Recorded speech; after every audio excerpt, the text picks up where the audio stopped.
larga vida a Siempre Soy.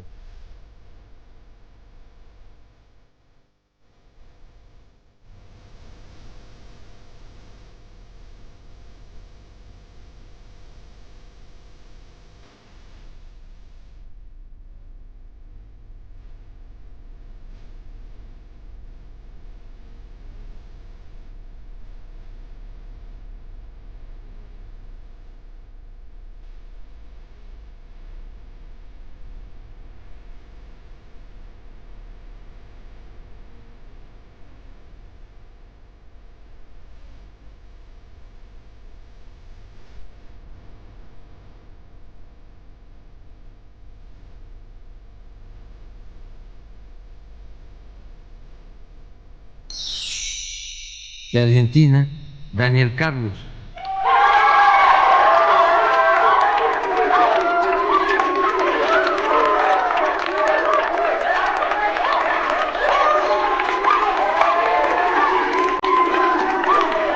Señoras y señores, ya llegó la alegría, ya llegó. Muy buenos días a todos. Comienza el capítulo estreno de Siempre Soy, aquí en AM530. Somos radio. Atención a lo que va a pasar en el día de hoy.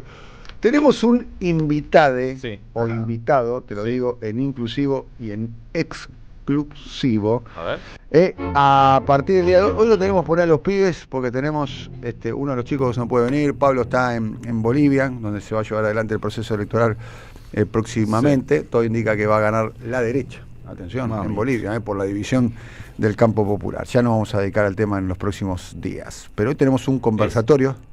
Sí. ¿Cómo sabes? Justo. Mirá vos, en serio.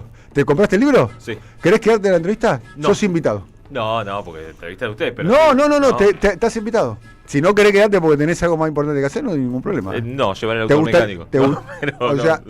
Entre hablar con el autor del libro que te compraste o llevar el auto mecánico... Me quedo a hablar con el autor del libro, pero la entrevista está a usted. No, te vas a quedar, invitado especial. En serio, si querés. El invitado... ¿por qué te compraste el libro? Sin decir el nombre, por favor. Porque leí el primero, me gustó mucho y vi que salió el segundo y lo fui a buscar. De hecho, fui la semana anterior y todavía no había llegado a la librería. Sí. Porque primero se anunció en redes y obviamente después llegó a la librería. Bueno, y hay que decir algo. Fuimos nosotros a una tenida de fútbol, donde había un importante dirigente de fútbol, no podemos mencionarlo quién es, de un equipo que vos amás tanto, histórico, que fue presidente. Sí. Había un técnico argentino que venía a dirigir en Europa, y todos, ¿quién nombraron al autor de este libro? Sí, y estaba el coordinador de las inferiores de otro superclub. Sí, también. Habló de cómo le sirvió el libro para entender a los chicos que llegan a... 11:15. Estará conversando con nosotros. En 15-20 minutos le decimos el nombre. Pero estén atentos porque vamos a tener una muy buena conversación. Anticipo, una muy buena conversación con Diego Stulbach, es escritor y cineasta. Ya te estoy dando otra pista más. Es escritor y cineasta. Eso vamos a estar hablando en minutos nada más. Buenos días, querido Eduardo Aníbal. Buenos días, compañero. ¿Puedo empezar con un breaking news? ¿Me dejás? Acá es Blue. ¿Puedo vender humo? Es Blue. No, es pulenta, es pulenta. Es Blue. Pulenta. A ver si te suena esta canción que va a poner Silvio Soler. Pone primero breaking news como corresponde. Pero se produjo un reencuentro histórico de 5 personas que hacía mucho tiempo no estaban juntas en la misma habitación. ¿Lo tenés? Ahí está buscando. A ver, 3, 2. Ahí está, espera que no se está. Claro, pensó que era para más tarde. Bueno, después de 50 años. 50 años. ¿Todos vivos? 50 años. Se reencontraron. Pink Floyd. En una habitación. Pink Floyd. No, señor. Pink Floyd. No. Una juntada que en su momento hizo mucho ruido, que protagonizaron. Sí. Led Zeppelin. Charly García. No. Nito Mestre. Raúl Porchet. María Rosa Llori. Y León Gieco. O sea, Porci Gieco. Sí. Que cumple 50 años del lanzamiento de su único disco y que tiene una reedición remasterizada por el gran ingeniero de sonido argentino Gustavo Gauri, que va a ver la luz a comienzos de septiembre en CD, en plataformas y en un vinilo de luxe con el sonido que corresponde. Vamos a estar contando más detalles. Tengo que hablar con Gustavo Gauri, gran ingeniero, un tipo de seguro, hizo un gran laburo. Un rescate del rock argentino que se necesita, porque no hay muchas reediciones bien hechas de rock argentino, y esta va a ser una. Pero gran hecho fue ese, los 5 juntos después de tanto tiempo. 10 y 8 minutos, saludamos a la compañera Irina Hauser. Irina, muy buenos días. ¿Cómo estás? Muy buenos días. Muy bien. Bueno, ¿qué tenemos para hoy, Irina? Tenemos caso Libra, tenemos novedades todo el tiempo del caso Libra, cosa que no lo debe tener muy tranquilo al presidente Javier Milei.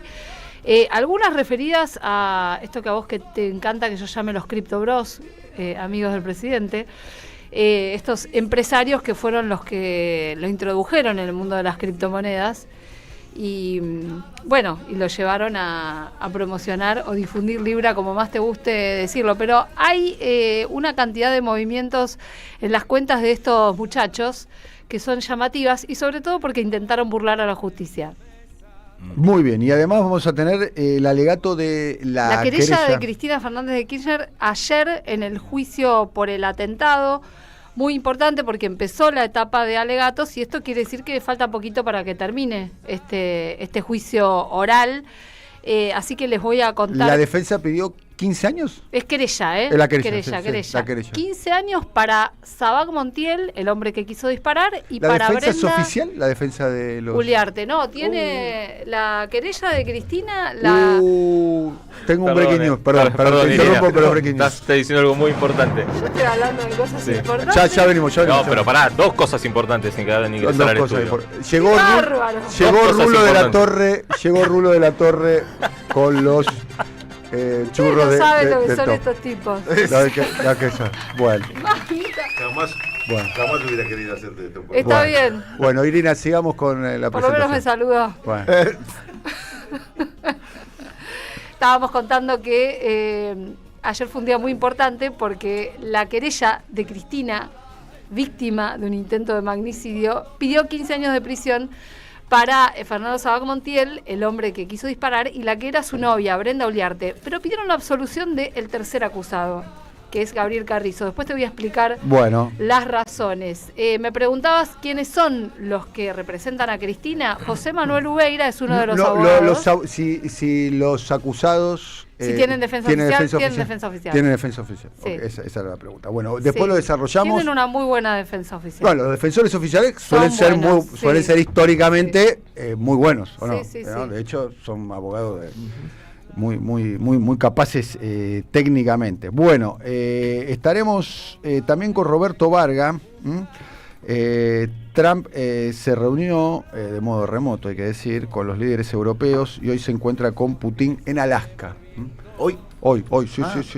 Ya se encuentra en el día de hoy, ¿no? En el día de hoy se encuentra con Putin en Alaska, o se va a encontrar en estos días. De drones. Sí. Y ladrones. Bien, estaremos con Roberto Varga con ese tema y después estaremos con Pipo Rossi con los argentinos en la Copa Libertadores. Querido Ruling y Tower, ¿cómo andás? Primero, gracias, Alto Breaking News, por la llegada de los churros. Gran macheo Rulo y el churro el topo, ¿eh? Sí. Algo igual estuvo pensado. Sí, fue una intervención. Ariel Pinu me dijo ayer, dijo, lo voy a hacer entrar como... A Rulo con los churros el topo. No fue un maten al mensajero, fue un abracen al mensajero que trae los churros. Es una mañana fría, menos de 10 grados, 8 grados, y como siempre decimos, una mañana fría marida muy bien con los churros, con los hidratos de carbono en general. Con los injustamente denostados hidratos de carbono. Estos churros son riquísimos. Así que hacen planes con... Que me incorporan, pero no me consultan. Que no sé si no te lo consulto. No me lo consultan, pero no sé si está mal o bien, la verdad no. Está muy bien. Bueno, Rulo de la Torre, sí, vamos señor. con tu primer tema, ¿te parece? Vamos con el primer tema porque hoy tenemos un invitado a partir de las 11:15, en un ratito estamos revelando el nombre. Ajá. Esto es a propósito, lo anticipábamos ayer en el programa, había un super miércoles del gobierno con respecto al tema de su programa financiero en pesos y tenía que renovar 15 millones de pesos. Correcto. De deuda del Tesoro parte de la deuda con los bancos, Correcto. las famosas LECAPs, ¿no? Letras de capital. LECAPs, hay varios títulos, pero entre otras LECAPs, la más importante. La mayoría de todas Sí. las LECAPs. Entonces la duda estaba, y la duda ya fue despejada, y ahora vamos a desarrollarlo Sí. con la información que tenés vos, Sí. es cuánto de esos 15 billones iba a lograr renovar el gobierno, se refería a un porcentaje, en el número que decían los especialistas, donde claramente no me encuentro yo estaba citándolos ayer en el día de ayer, citándolo a terceros, se decía que el número ideal sería un 75%. Claro. O sea, 3/4 de la deuda que los bancos acepten renovarla. Eso por un lado. Después estaba las otras dos grandes dudas, el porcentaje, como decíamos recién, cuál sería el plazo de la renovación de la deuda. Si cuanto más largo se suponía que era mayor confianza en el gobierno, más corto, mayor desconfianza en el gobierno. Y el otro elemento central era el tema ¿a qué tasa? Bueno, todas esas dudas que nosotros teníamos en el día de ayer, si ustedes estaban escuchando el programa, seguramente también se las estaban formulando, digamos, qué porcentaje del total, a qué plazo y a qué tasa fueron despejadas. Y esta es la información que vamos ahora a desarrollar con Ruling y Datauer. Rulo, querido. Y un adicional que les voy a agregar al final, Sí. me parece un A ver, dato importante. dale, Juan, que surge de todo esto. De los 15 billones o 15 millones de pesos Sí. que se presentaban para rolear, como se dice, renovar, postergar, se aceptó, se presentaron para renovar 9.200.000. Así que quiere decir menos de las 2/3 partes, más exactamente el 62%. 5,8 billones es lo que quedó afuera. Que con la fecha, con el calendario que está previsto, esto es lo que debería pagar el gobierno. El lunes, ¿no? Tesoro Se el supone. lunes. El lunes debería dar 5.8 millones de millones de pesos fundamentalmente al sector bancario, que es el que participa de esta. El tema es administración. qué hace con esa guita los bancos, ¿no? Claro. Ahí El tema está es qué hace tema. con la guita, y el temor es que eso vaya en forma directa Presionar o indirecta al dólar. El tipo de cambio, ¿no? Digo directa o indirecta, si son los bancos, los mismos bancos que compran dólares, o eso hace que un mercado ya corrido el gobierno, que se llevó los 9,2 billones, esa plata volcada al mercado haría que baje mucho las tasas de interés. Curiosamente, es decir, el gobierno pagó una tasa efectiva ayer del 69%, se acercó al 70% de la tasa Estamos efectiva. hablando en una inflación proyectada Sí. de entre el orden de los 20 y pico %. Claro. O sea, es una tasa positiva de casi Están triplicando la tasa. Eso es 50 puntos. O sea, claro, es absolutamente insostenible en el tiempo, ¿no? Imagínate con una inflación del 23, 69 son 3 veces. Eso es una tasa absolutamente clara. La diferencia son 40 y pico. Hace un año, 45. mira mi fallido, hace un año digo, hace menos de 30, 40 días atrás, habría que buscar la precisión, la tasa estaba en 29 puntos. Sí, 29-30%. Iba a decir 30 para redondear. Sí, 29-30. 29-30%. Y hoy está 69. en menos de En 30 días. En 3 licitaciones. Más exactamente, yo te lo mido en licitaciones. En 3 licitaciones quincenales, saltó del 32, recordemos, el 45 primero, el 55 después, ahora el 69. Es decir, encima el salto se está haciendo cada vez más grande. Te voy a meter una ironía, discúlpame, Sí. que no es mía, quiero decir, porque es muy refinada, dice. La estafa y mentira electoral económica más grande de la historia es de Javier Milei. Sí. Te prometió dinamitar. Estamos hablando de alguien que prometió dinamitar y prender fuego el Banco Central. Banco Central, y sí, lo está utilizando a su máxima presión. Ahora vamos a hablar del Banco Central el lunes que viene. Es te prometió dinamitar el Banco Central, pero como lo maneja discrecionalmente como un K, dice. Termina remunerando los encajes, es decir, pagándole a los bancos por dejar los pesos que te prometió abolir adentro. Está repecificando la economía. ¿Quién firmó esto? Diego Giacomini. Le puso la firma. Sí. Y pone un flyer diciendo: Milei confirma cierre del Banco Central. confirma, ¿te acordás que cuando ganó la elección confirmó que ¿Y iba te a ser? acordás del video de él golpeando con un palo? Era una obra de teatro. Banco Central. Era una obra de Claro. teatro. Rompiendo Era una obra de teatro. la sí. maqueta, ¿no? Sí, bueno, esto se complementa con, primero, es el nivel de, o sea, si tenía que renovar 15 billones y le dejaron 38% adentro, es el nivel de rechazo más grande que ha tenido hasta ahora en cualquier licitación. O sea, de las veces que salió a renovar, nunca tuvo un nivel de rechazo tan grande. Y esto que decíamos que recién comentaba Dani a propósito del posteo de Diego Giacomini. ¿Por qué dice esto? Porque ahora a última hora de ayer, es decir, después que se conocieron los resultados, sale Federico Furiase, que es uno de los directores del Banco Central, y anuncia que el lunes se va a hacer, como si fuera un complemento de la licitación, lo llaman una operación de rescate de esos pesos que quedaron dando vuelta. En vez de pagarlo ese día, le van a ofrecer títulos o bonos a los bancos para reforzar el encaje que tienen en el Banco Central. Es decir, ese día y habló de un encaje remunerado. Voy así, pisando despacito y con cuidado, porque en realidad no está definida en la medida, no está claro cómo va a ser instrumentado. Lo estuve hablando esta mañana con alguno de los especialistas que están en este tema, y dice, la medida no está, no se entiende si es que te están transformando los encajes que ya tienen, te dicen, bueno, ahora el encaje que tenés no remunerado, es decir, los pesos que tenés que guardar, el Banco Central te obliga, eso lo podés convertir en bono y comprarme estos bonos para esos encajes, o es un encaje adicional. Es decir, además de lo que tenés en pesos, además te vas a tener que tener otro encaje, pero ese va a ser remunerado a través de estos bonos que no me quisiste comprar el miércoles. Acá lo tenés y ponelo como encaje.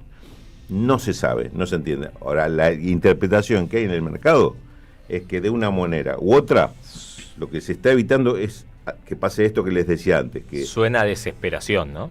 Sí. Suena a desesperación. Te diría mandar al Claro defensor a cabecear, no en el último minuto, 10 minutos en el que termine el partido. O sea, ¿qué te puede salir mal? Que el centro que tire, el único que no cabecea, que es el que tira el córner, le ponga la pelota en la cabeza al primer defensor y te agarra un contraataque y nadie atrás. La especulación que podemos pensar que están haciendo... Sí, déjame completar que el sentido que se le interpreta esto. Dice, lo que está claro es que están tratando de rescatar como sea esa plata al mercado. Para que no vaya al dólar. No solo para que no vaya al dólar, sino para que convalide las tasas altas. Que es lo mismo, es decir, si baja la tasa es como invitar a todos a que se vayan al dólar.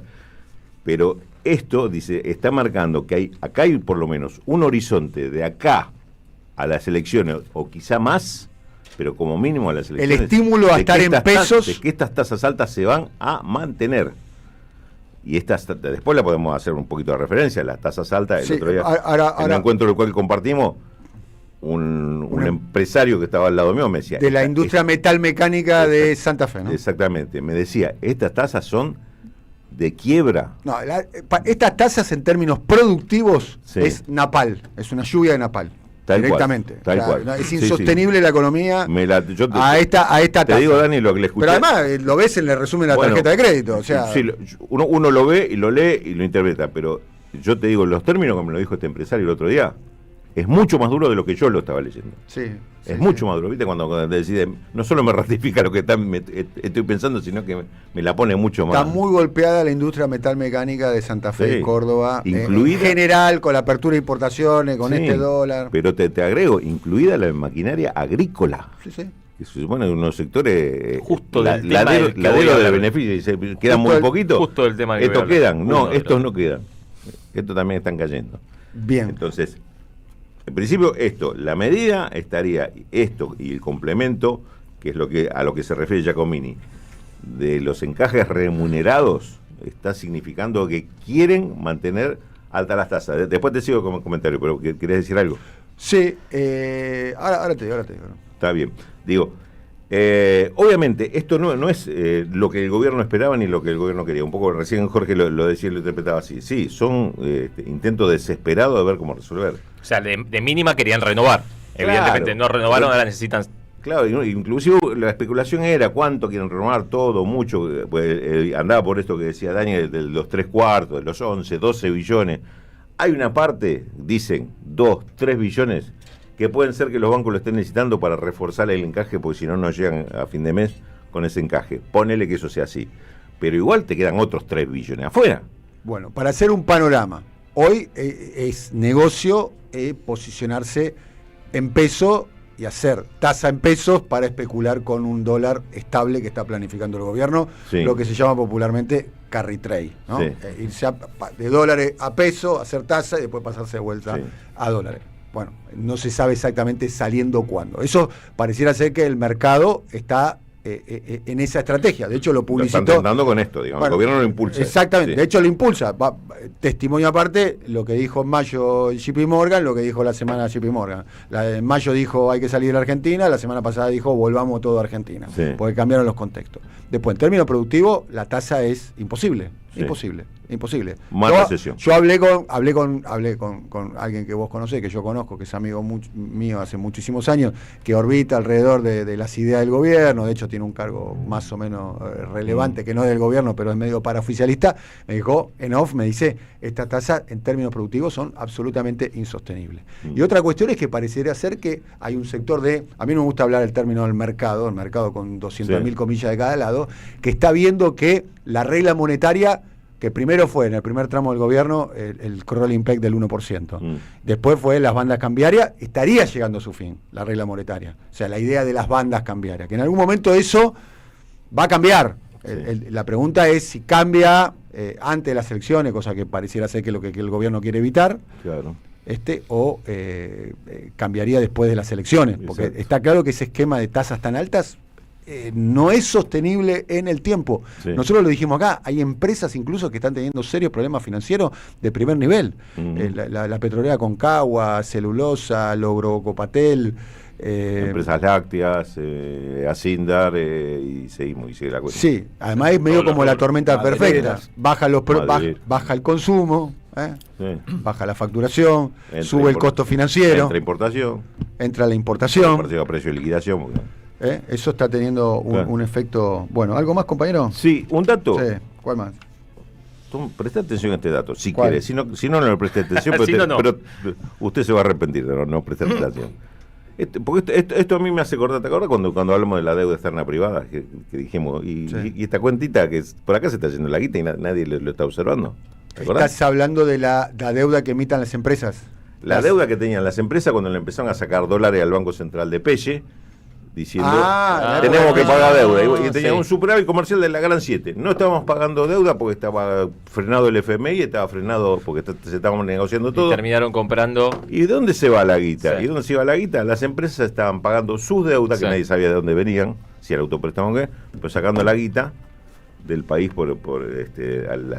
al dólar oficial. Hoy hay un secreto mal guardado que dice que estos intereses que está pagando en este caso el Tesoro Nacional, es decir, el Ministerio de Economía, la Secretaría de Finanzas, no se están registrando como corresponden en las cuentas públicas. ¿Qué quiere decir esto? ¿Cuánto significa esto de déficit en las cuentas públicas, estos intereses que se están pagando, que son espectaculares, como decíamos recién, de casi el 70% anual? Algunos cálculos dicen que estos, obviamente, como siempre, anualizados, Sí. está en el orden de los 7 puntos del PBI. ¿En O sea, qué cuenta está? 200.000 Garrahan más o menos. Claro, ¿en qué cuenta de las cuentas fiscales está registrado esto? Es el gran misterio. Créase o no, no está registrado.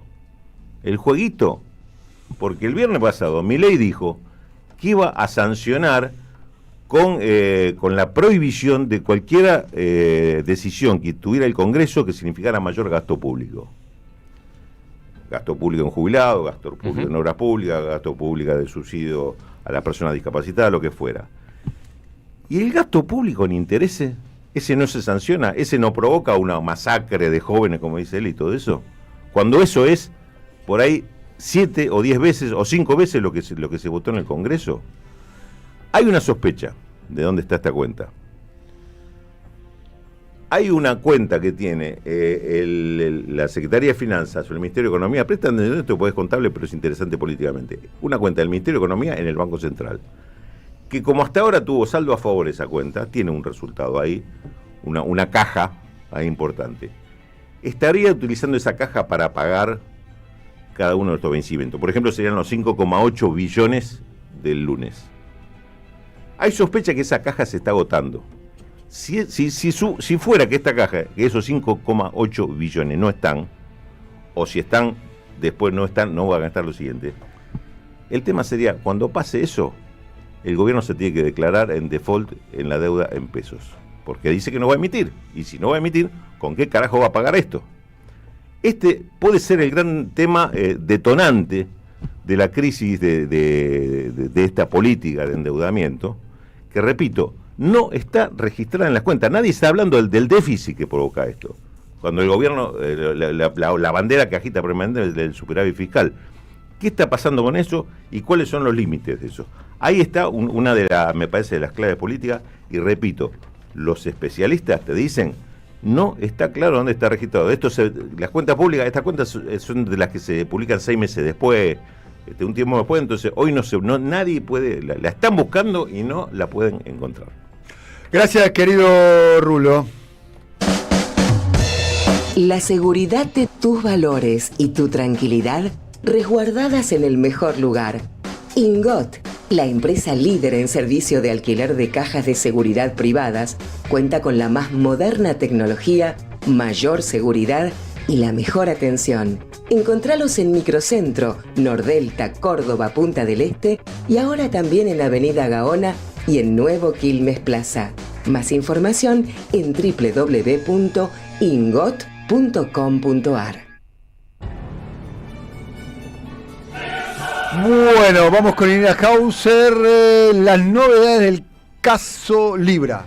Se me ríen. Todo la cortina es muy buena, es muy buena. Una gran idea. Bueno, ¿qué pasó? ¿Qué está pasando en el caso Libra en la pata argentina, ¿no? Porque ustedes saben que hay una investigación acá y hay otra en Estados Unidos. Resulta que la jueza María Servini había ordenado congelar fondos criptoactivos de 2 de las personas que están imputadas en la causa, que son Mauricio Novelli y Manuel Terrones Godoy. Son 2 empresarios muy cercanos a Javier Milei. Son las personas que además le presentaron a los otros empresarios extranjeros que participaron en el lanzamiento de Libra, sobre todo Hayden Davis y el singapurense que al final tenía un nombre falso, ¿no? Que se había presentado en una reunión con Javier Milei con un nombre que no era y un documento que no era. Bueno, estos 2 hombres que son muy importantes en la trama porque son los que traen el negocio y los que además lo hacen entrar a Milei en esto, ¿no? Tampoco es que Milei sea un inocente. ¿Saben lo que hicieron? Después que el fiscal le pide a la jueza que congele los fondos y la jueza se toma su tiempo, ¿no? Estas cositas que pasan en Comodoro Pi, en el interín movieron ese dinero cripto que tenían en una billetera entre el pedido del fiscal y la jueza, mueven ¿Cuánto tiempo pasó? ¿Se sabe eso? Son 3 días. 3 días. Pero en ese interín ellos mueven esos fondos. Hacen 2 cosas. Primero, transportan parte de los, o mueven parte de esos fondos que eran dólar cripto, y hay otro tanto que lo convierten en una criptomoneda que se llama Ethereum, que no se puede congelar. Entonces queda todo fuera, una parte la pasan, es una billetera que es descentralizada, que sería medio intocable, y otro tanto lo convierten en esta criptomoneda. Unos vivos extraordinarios. Ethereum es, después de Bitcoin, la segunda criptomoneda más importante, ¿no? Bueno, pero es una moneda que tendrá valor, todo lo que quieras, y justamente tiene este plus para quienes están invirtiendo en este mundo, en el mundo cripto, de que no se las pueden tocar. Entonces, esa viveza cometen estos muchachos, la dejan pagando a la jueza con la medida cautelar. ¿Estamos hablando de cuánto dinero es? ellos tenían originalmente en esa cuenta en particular un poco más de $500,000. Y lo que convierten... Para lo que estamos hablando pareciera poca guita, ¿no? Parece poca Para guita, lo que estamos hablando, ¿no? Pero lo que pasa es que lo que es importante acá es que se había identificado esta cuenta.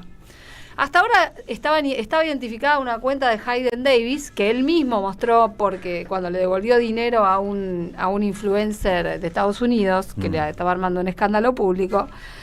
Pero en este caso es importante porque acá la gran pregunta es si alguien le hizo llegar dinero al presidente Javier Milei. Porque lo que han planteado empresarios que vinieron el año pasado al famoso Tech Forum, que es algo que crearon estos dos, Novelli y Terrones Godoy, es que les pedían plata para reunirse con Milei. Entonces, y acá también viene otra de las novedades, en este contexto, y cuando le piden a una empresa que se llama Tether, que es la que tiene que efectuar el congelamiento, le dicen, bueno, les he pedido por favor que haga esta medida, qué sé yo, Tether le empieza a plantear una serie de dudas al fiscal y que tienen que ver con el objeto de la investigación, y acá el fiscal por primera vez dice que lo que hay en la investigación es que surgen estos movimientos como eventuales pagos indirectos a funcionarios públicos a los fines de la concreción de los hechos. En este caso, bueno, de consumar el lanzamiento de... O sea, el origen del dinero se sospecha que puede llegar a ser ese. O sea, empresarios que le pagaron a estos dos para juntarse con Milei. Exactamente. Se llama coima, ¿no? Se Digo, llama para coima. ponerlo en términos... Tráfico de influencia, ¿no? Bueno, No sé si exactamente coimas porque no son funcionarios públicos. No, si pagás, o es una dádiva o es una coima. Si hay un pago, el tráfico de influencia es una acción donde vos tratás de hacer un acto conveniente para alguien usando poder, digamos. Pero cuando hay guita, es una dádiva o es una coima. Y de hecho, también está explicitado en la medida... Pero la dádiva, ¿quién sería si ellos no son funcionarios públicos? No, por eso acá el tema es si esto Claro. es para Milei o no es para Milei. Claro. Esa es la gran. Y si alguien va a decir esto, yo creo que el gran temor ahora, por eso insisto todo el tiempo que hay una causa acá y que hay otra en Estados Unidos, es que Hayden Davis abra la boca en Estados Unidos, que diga algo allá. El 19 de agosto hay una audiencia en Estados Unidos que va a ser muy importante porque ahí es donde hay una acción colectiva. Mauricio Macri anticipó en una nota que nosotros leímos en la política online que citaba Mauricio Macri, Sí. que decía que en agosto va a haber novedades en la causa Libra desde Estados Unidos. Todos estos pero fondos... es por eso, porque está esta audiencia convocada. Y esa audiencia convocada, ¿quién va a esa audiencia? Esta audiencia es importante en esta audiencia pueden pasar varias cosas. Sí. Puede terminarse la causa ahí y que la jueza Rochón, la de Estados Unidos, diga, acá no hay una causa colectiva, no hay nada, no me interesa lo que me están trayendo, o que diga, vamos para adelante. Y puede darse la situación de que Hayden Davis pida la palabra y diga algo. ¿Quiénes van? ¿A esa audiencia está convocado el Está Colo? convocado Hayden Davis. Bien. Y están sus representantes, y están convocados los damnificados y los estudios que los representan. Todos estos fondos de los que estás hablando son previos a los movimientos de dinero que generó la criptomoneda. Bueno, ¿no? ahí está la otra clave. ¿Por qué es importante lo que está haciendo la jueza y por qué esto es una burla lo que hacen estos pibes? Esto viene precedido de una serie de informes que no son obra de la magnífica actividad del fiscal Tayano, sino de dos organismos que trabajan sobre recupero de activos en el Ministerio Público Fiscal, que lo que empezaron a detectar es que hay una franja de tiempo en que se producen movimientos muy llamativos de mucho volumen de plata que empiezan a ocurrir después del Tech Forum y que se extienden hasta el 4 y 5 de febrero. ¿Qué pasó el 4 de febrero? Uno de estos hombres que yo te mencioné, Novelli, abrió 2 cajas de seguridad de repente en el Banco de Galicia, fue con su mamá y su hermana, la llenaron de algo Sí. y a ellas dos les dio autorización para utilizar esas cajas. Y después las vaciaron. El día ¿no? después del lanzamiento de Libra, el primer día hábil, entraron esas dos mujeres. Después del y escándalo, ¿no? Porque Exactamente. el lanzamiento y Después que escándalo fueron contemporáneos casi. Sí, fueron en cuestión de horas que se desploma la moneda y hay pérdida de más de $200 millones. Después, el día 17 de febrero es que ellas dos van a retirar lo que había en esas cajas de seguridad. Entonces lo que están señalando estas dos investigadoras de la Procuración es, ojo que acá hay una cuenta que manejaban juntos Novelli y Terrones Godoy, que recibió montos muy elevados, más de $600.000. El 4 de febrero reciben $695.000. Ese mismo día. En enero reciben, en diciembre reciben. Y estos movimientos, algunos son coincidentes con lo de Hayden Davis, que me está preguntando Jorge. Por eso todo esto es muy importante. Bueno, muchas gracias, Irina. Hoy estamos sorteando este sábado, sorteamos entradas este sábado 16 de agosto a las 21 horas. El gran Carlos Morel, el cantor de Buenos Aires, ¿lo conoces, Rulo? Carlos Morel, él se presenta en el Teatro Roma en Avellaneda, acompañado por Laura Bogado, Karina Paiva y Ricardo Marín, no confundir, por favor. Siempre Soy sortea un par de entradas para ir este sábado. Para participar tenés que mandar un mensaje con la palabra Morel al 11 3200 0530. Laura Bogado es colega, trabaja en los medios. Laura Bogado. ¿Laura Bogado? Sí. Periodista o locutora. Pues. Muy bien. Bueno, pueden ir a verla, a verlos este sábado. Estamos sorteando un par de entradas. Tienen Teatro que Roma. 11 3200 0. Qué lindo es el Teatro Roma. El Teatro Roma es hermoso. El Teatro Roma es hermoso. Y además lo tenemos a nuestro compañero Juan Luis González, que va a estar en el día de mañana, 15, que es el día que se van a reunir Donald Trump con Putin. En un ratito estamos con nuestro compañero Roberto Varga dando detalles al respecto. Pero mañana 15 de agosto a las 20:30 horas se presenta Las Fuerzas del Cielo, el libro de nuestro amigo y compañero Juan Luis González en Tandil. Hay mucha gente que nos está escuchando en Tandil, próximamente va Rulo a Tandil, así que también seguramente va de vacaciones, Rulo, hay que decir. Sí. No vas a dar una charla, ¿o no? No, porque siempre le gusta charlar a Rulo. Le gusta Para mí lo va a recibir la gente. Sí, seguramente lo va a recibir. Mañana sí, pero como los equipos mañana de en fútbol. Patagones estoy. Mañana en Carmen de Patagones. Sí. Te vas hasta allá, hasta el fondo, hasta el fondo de la provincia de Buenos Aires, Carmen de Patagones. Desde el pie, crece desde el pie. Está muy bien, Carmen de Patagones. Al lado de Viedma, ¿no? Al lado de Viedma, ¿no? Cruzando. El vuelo es a Viedma. El vuelo es a Viedma y después cruzás y venís para donde iba a estar la capital de la Argentina. Claro. ¿Te acordás? Claro, el sábado creo que tengo un encuentro en Viedma, creo que es. Está bien. ¿Y después te vas de ahí a Tandil, no? No, vuelvo acá, los vengo a ver ustedes unos días. Gira mágica y misteriosa. Está la gira de Oasis y está la gira de Rulo, Te digo, mano a mano, qué grande el Rulo. Bueno, entonces vas a estar en Viedma mañana. Mañana Bueno, viernes. bien, entonces, mañana está José Luis González en Tandil. En el Centro Cultural Universitario, en Tandil, Irigoyen 662, en la Sala Chusco, Salón de los Espejos. El autor del libro, La Fuerza del Cielo, Juan Luis González, estará presentando su libro allá en Tandil. Así que todo lo que esté en Tandil. Te puedes loco, este es el segundo libro. Es el segundo libro. La semana que viene estamos la presentación del libro El temblor de las ideas con Diego Sturba. Así que también. Muy prolífico este programa publicando libros. Bueno, las fuerzas. Y el de Viñeski que se viene también, ¿no? El del profe que se viene, lo estamos esperando hace como 8 años. Editorial Alay. Es que el prólogo sale. No sea más. No, por favor. Así que vayan de nuestra parte ahí a Tandil y a Carmen de Patagones, donde también va a estar el Rulo de la Torre. Con la Universidad de Río Negro, está muy bien. Tengo información sobre el cierre de listas de Santa Fe. Tengo información sobre el cierre de listas de Santa Fe. Hay quilombo en todos lados.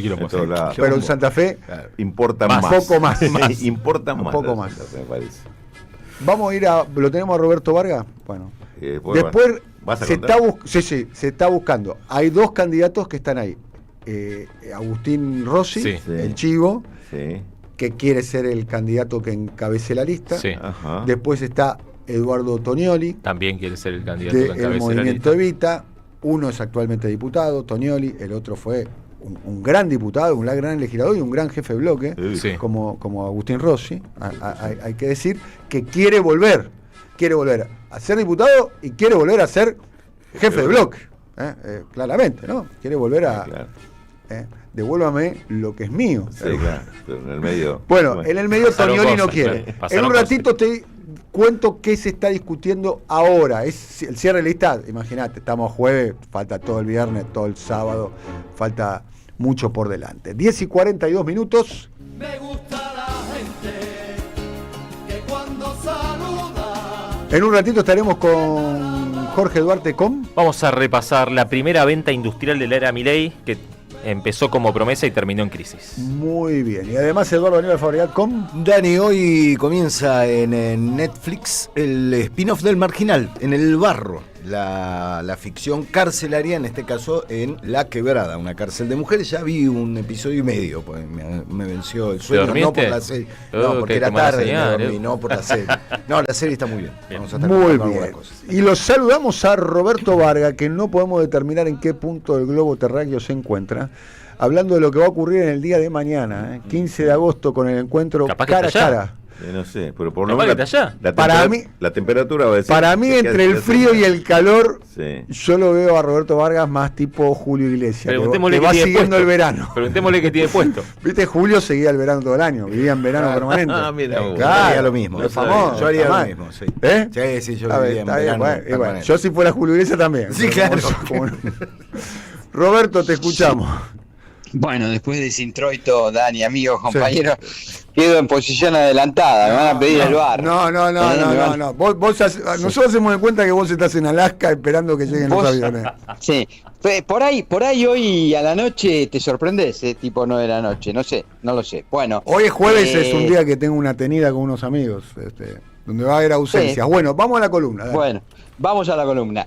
Hoy, jueves, no es el día importante, el día importante es mañana, viernes, y va a haber una cumbre en Anchorage, que es la capital de Alaska. En realidad es al lado, es una base militar de entrenamiento durísimo, donde se forman los cuadros duros del militarismo norteamericano, y en esa base militar tendrá como residencia o como recepción a Donald Trump y a Vladimir Putin.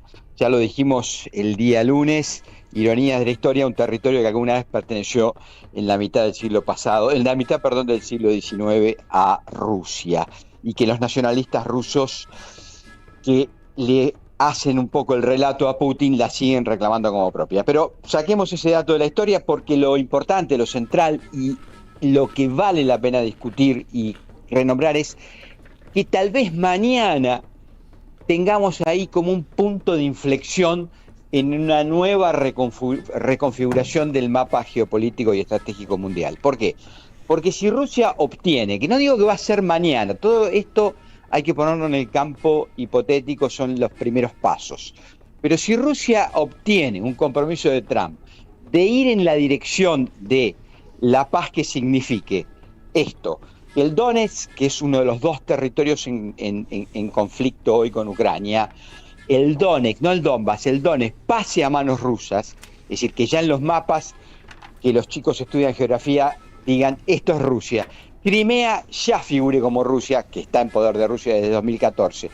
Y que Ucrania no tenga bases de la OTAN ni poder misilístico, qué duda cabe que si todo eso lo consigue Putin, es un triunfo en toda regla del militarismo ruso y pone a Rusia nuevamente en un nuevo escalón, en una nueva reconfiguración de lo que sería una potencia geoestratégico-militar.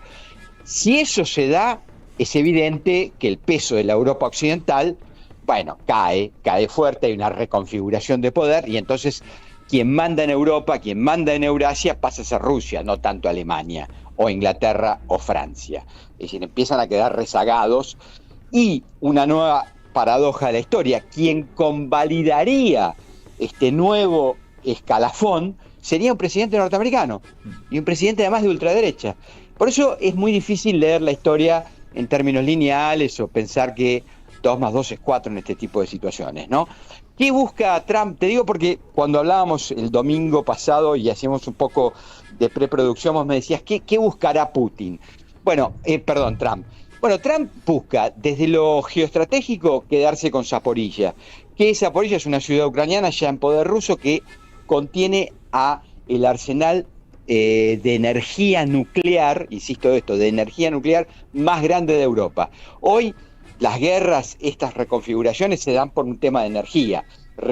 Recordemos que en la reunión que tuvo Trump con von der Leyen, que es la comisaria europea en Escocia, le impuso a Europa que le compre energía a Estados Unidos por 700.000 millones de dólares.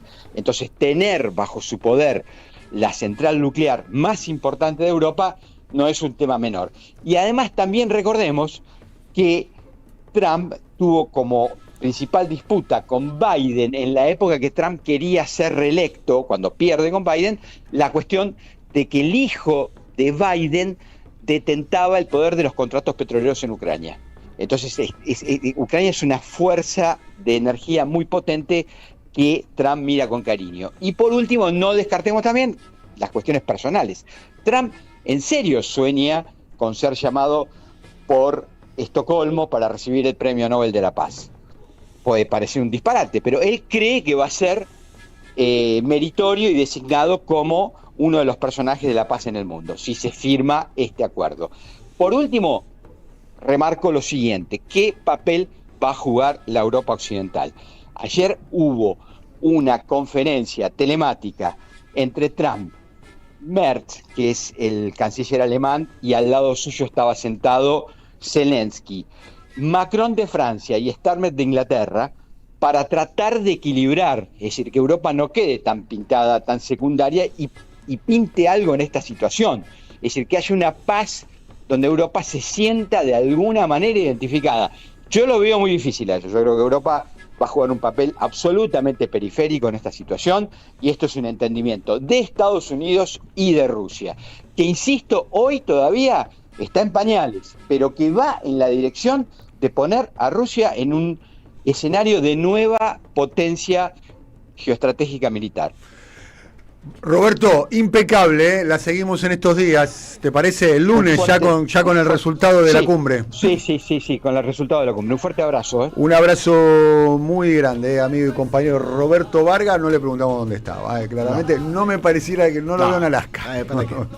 No lo veo en Alaska. El Churros el Topo, tiene 7 sucursales. Gracias, el Churros el Topo. Ya arrancó con 2 churros. A vos te vi bien, te vi muy bien. Sí, claro. Y yo aprovecho. Mientras los demás hacen columna, te vi tipo Montiel, yendo y viniendo, ¿no? Subir energías. Muy bien. Tiene 7 sucursales en la ciudad de Buenos Aires, en Flores, Palermo, Belgrano, y en el centro hay 2 sucursales especialmente sin TAC.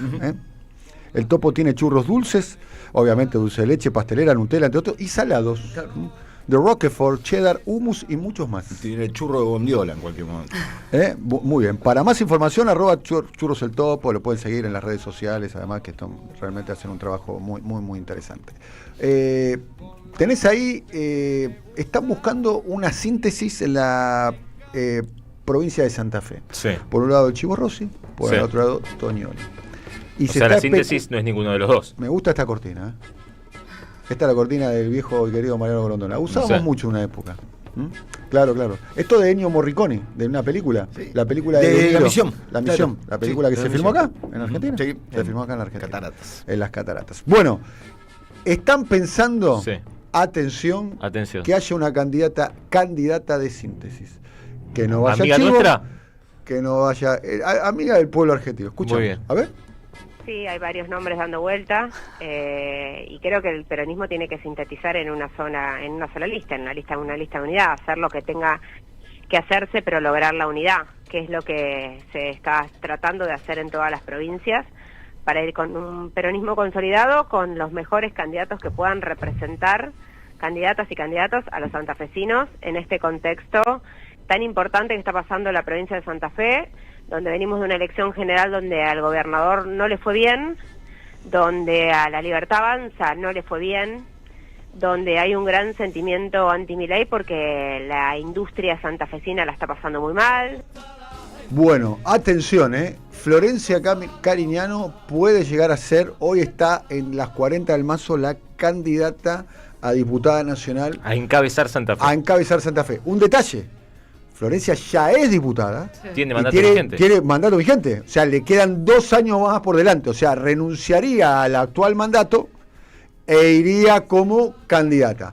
Es una baraja que hoy está arriba de la mesa. quiero decirlo. Hoy a la mañana me operaron por el Te WhatsApp. operaron por el WhatsApp. Me operaron por el Te WhatsApp. operaron por teléfono también. Me operó una amiga de Rulo. Mirá. Entonces, como es amiga de Rulo, yo le presté, y amiga mía también, ¿no? Sí, Bueno, sí. no, ¡Cállate la boca, vos, gato! No, a Daniel no. Es un momento. ¿Eso para quién fue? Es un momento histórico este, ¿no? lindo. Callate la Sí, boca, totalmente. Caco, ¿no? Sí, Cállate. sí. Para Muy mí, fuerte, ¿no? ahí ganó encabezar la lista. ¿Qué? Ahí ganó encabezar la Sí, lista. se puso Ahí ganó, en El tono, el Olvídate. acting, ¿no? El delivery, cómo lo dice. Miralo de nuevo, por favor. En la línea largada se puso. ¡Cállate, vos, loca! ¿Ves? Ahí está. No. Chocoloca, ¿no? Diría el viejo querido Ricardo Ford. Bueno, estudia idiomas para toda la vida en el CUI. Inglés, francés, portugués, italiano, alemán, chino, japonés y muchos más. Cursos de 2 o 3, 4 meses por Zoom. Y atención, tenés que ingresar el código siempre CUI y tenés un 10% de descuento en la inscripción de una clase grupal de idiomas, modalidad Zoom o presencial. Siempre CUI y ya. Siempre CUI. ¿Viste? Cuando te inscribís online, accedes. te piden, ¿tenés cupón de descuento? Sí. Siempre CUI. Siempre cuy. Siempre CUI. Y obtenés un 10% de descuento. Precio especial para uva y demás. Acordate de poner siempre CUI. 10% de descuento. Por ejemplo, fue. Want to check the president to make grow the country, the period of the big development of agriculture complex, energy, science, technology, tourism. Espectacular. Buah. 10 años después de 2015, los dos candidatos a presidente van a estar apoyando el mismo espacio, ¿no? Después del 2015. Después de 2015, 25, en 2025, el señor que acabamos de escuchar y Danilo Mauricio Baldaccioli. Macri, y Mauricio Macri pertenecen a la misma fuerza política. ¿No? Claro. ¿O me equivoco? Más o menos. Sí. Lo que está diciendo que Macri y Scioli apoyan a Milei. Está No, diciendo eso, ¿no? no van a agarrar la misma violencia. fuerza política. A no. Macri, entre dos pancitos, se lo morfaron a Macri y al PRO. ¿no? ¿Van todos con la lista violeta? ¿no? Más o menos, no sé. ¿Cuántos nombres metió el PRO en las listas ¿Qué definitivas? es el de la PRO? Ya Libertad? está, el PRO. Jorge, Mirá, vamos. vamos a empezar por Santa Fe. Dale. Te voy a contar también lo del neumático, porque ya que estamos hablando tanto de Santa Fe, de la industria y del agro, viene al caso. En enero de 2014, la primera venta de una industria en la era Milei se produjo en Santa Fe. En aquel momento... 2024, enero de 2024. Sí. En aquel momento, el empresario Eduardo Marzole compraba a Esteban Eskenazi la fábrica Basali. Es una fábrica que hace maquinaria agrícola. Una tradicional. Se festejó en una nota en La Nación, donde decía, por ejemplo, La Nación que esta industria ahora tiene bastante futuro, porque cambiaron las condiciones que habían llevado en los últimos años a la empresa a un punto de quiebra. Ahora con Milei, la situación económica del país es favorable para que Basali florezca. Pasaron 18 meses, 19 meses. ¿Y floreció? No me digas que- Ayer empezaron las protestas de los trabajadores encuadrados en la UOM, porque son metalmecánicos, en los portones de Basali. Hubo cortes con gomas, asambleas, y estuvieron al borde de la ruta 33, todavía no cortan. Les deben los salarios de junio, la totalidad de julio, el medio aguinaldo y todas las sumas retroactivas de lo que fue la paritaria que no pagaron. ¿Junio? Junio, julio, el medio aguinaldo y las sumas retroactivas. ¿Sabés por qué salieron a protestar? ¿Por qué? Porque les dijeron, si esta semana llega a entrar un cheque, les pagamos 300.000 pesos de todo lo que le debemos. Y dije, bueno, basta. Venían pagando en cuotas, ahora ya ni siquiera saben si van a cobrar alguna cuota. Basali, como te decía, es una empresa que tuvo muchos problemas. Yo no soy especialista en el tema, pero es una empresa importante, ¿no? Basali, ¿no? Sí, aparte histórica, digamos. Histórica, ¿no? Vos dijiste que los Eskenazi la vendieron, pero no es una empresa No, es original. una empresa del 49 creada por un tal Roque Basali, que es el que le da Tano nombre. Basali, todo el mundo habla del Tano Basali, sí, Claro. uno de los... En su momento llegó a producir 1.000 máquinas por año, después tuvo una Sí, crisis si no muy fue grande. Si no fue de las primeras maquinarias agrícolas, tractores, no sé, tiene alguna historia que en algo fueron los primeros. Tuvo una crisis muy grande en en el macrismo, en 2018 estuvo ocupada, tomada Sí. por mucho tiempo. En 2020 la compra Eskenazi, Claro, en ahí tenés. 2024 Exacto. la vende. Ahí tenés. Ahora está en una situación muy parecida. ¿Cuáles son las causas de la crisis? Por un lado, las tasas de interés. Por otro lado, el ingreso de importados. Además, y de se maquinaria- habilitó material usado, ¿no? Y de material Claro. usado. Este fundamentalmente. gobierno desreguló la capacidad de la importación de material de metal mecánica usado. Sí. Imagínate lo que debe ser eso, ¿no? Un breve paréntesis. Fíjense, el tema de las tasas de interés está afectando, está reventando todo lo que son ventas en cuotas.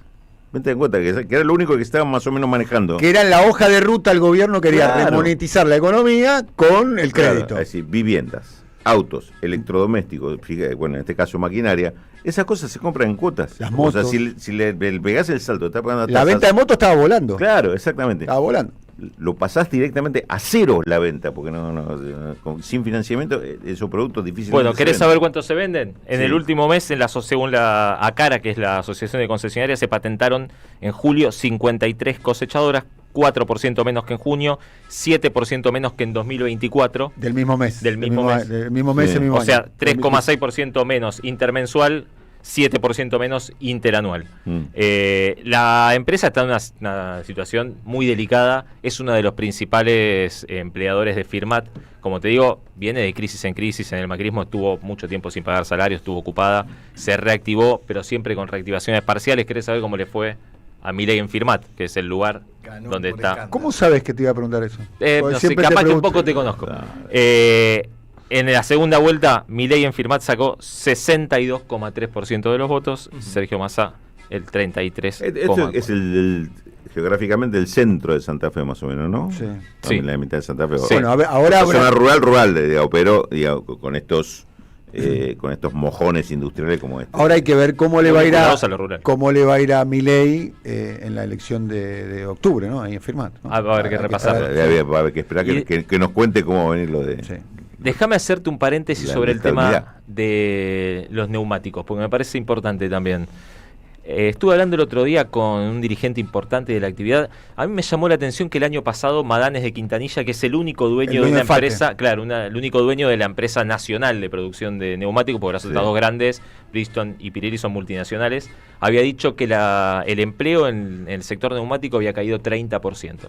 Entonces fui a repasar. Y según registran el propio sindicato del neumático, cuando asumió Milei había en las tres plantas, Bridgestone, Pirelli y Fate, 4.600 trabajadores. Hoy, 18 meses después, hay 2.600. O sea, más del 30%. Casi, sí, más del 40%. Esto se debe en buena medida, y acá me parece lo más curioso. ¿La importación? Se debe a que hay menos producción, porque se Sí. consumía un poco menos, después se reactivó el mercado, pero Sí. las propias empresas traen sus neumáticos de afuera, entonces una porción del mercado interno lo reemplazan con importaciones. Si bien hubo conflictos en la industria del neumático, para graficarlo además, la industria del neumático es el único sindicato industrial de la Argentina que está conducido por el Partido Obrero. Tiene una conducción trotskista, no hay otro sindicato en la industria que tenga una conducción de izquierda. Históricamente vienen ganándole a la inflación todos los meses en las paritarias, salvo ahora, donde el secretario general Alejandro Crespo me decía, mira, estamos en una situación muy complicada porque si vamos al paro a las empresas no les importa. Tienen stock y si no lo tienen lo traen de afuera. ¿No? La situación es muy delicada, no sabemos bien por dónde entrarle, Claro. estamos buscando la vuelta, de hecho va a haber una asamblea y una reunión el sábado para tratar de entenderlo. Pero ¿sabés qué me llamó mucho la atención? Que me contaba que a pesar de ser un sindicato, como te digo, trotskista, Sí. muy combativo, de hacer asambleas, paros, me decía, tuvimos una porción muy importante de afiliados que votó a Milei. Y gran parte de los 2.000 que se fueron retiros voluntarios de gente que estaba convencida que le convenía irse porque estaba de acuerdo con Milei y le convenía agarrar un poco de plata y ponerse algún emprendimiento personal. Claro, sí. Bueno, Eso me parece salió muy bien en el pasado. me parece muy importante para entender un poco el clima, ¿no?, de lo que está sucediendo con el mercado de trabajo. Gracias, Jorge. Vamos a hacer una pequeña tanda. Ya vamos a revelar quién va a ser nuestro invitado en el día de hoy. Viene el cineasta y escritor César González a conversar con nosotros. Crack. Va a estar César González en un ratito nada más. Pero vamos a la tanda. Cuando volvamos estará Eduardo Aníbal Fabregat. Vamos a estar hablando de En el Barro, el spin-off del Marginal. Y déjame un mínimo saludo. Saludamos a un oyente de este programa. Sí. Además originaria de la ciudad de La Plata, que queremos mucho. Le quiero mandar un gran abrazo de cumpleaños a Tere Chiurasi. Teresa, gracias por estar ahí. Feliz cumpleaños. Irina Hauser estará con... Vamos a hablar de lo que pasó ayer durante el alegato de la querella de Cristina Fernández de Kirchner en el juicio por su intento de magnicidio. Ya volvemos. Alrededor de una mesa. Siempre es hoy, con Daniel Tonietti. Deja tu mensaje en nuestra línea de oyentes de WhatsApp. 11 3200 0530. Somos Radio. AM530. La Ley 27.675 amplió los derechos de las personas con VIH, hepatitis virales, infecciones de transmisión sexual y tuberculosis, garantizando respuesta integral que incluye prevención, diagnóstico y tratamiento, prohibición de pruebas de VIH en el trabajo, jubilación especial y pensión según requisitos, y leche gratuita por 18 meses para bebés de personas con VIH. El primer paso para defender nuestros derechos es conocerlos. Por una Argentina inclusiva, un proyecto de alcance nacional realizado por Amar Córdoba, Fundación por una Sociedad Empoderada de Lanús, Fundación Rumbos de Ramallo, Redes Nuevas Fronteras de Mendoza y Red de Personas Viviendo con VIH de Mar del Plata.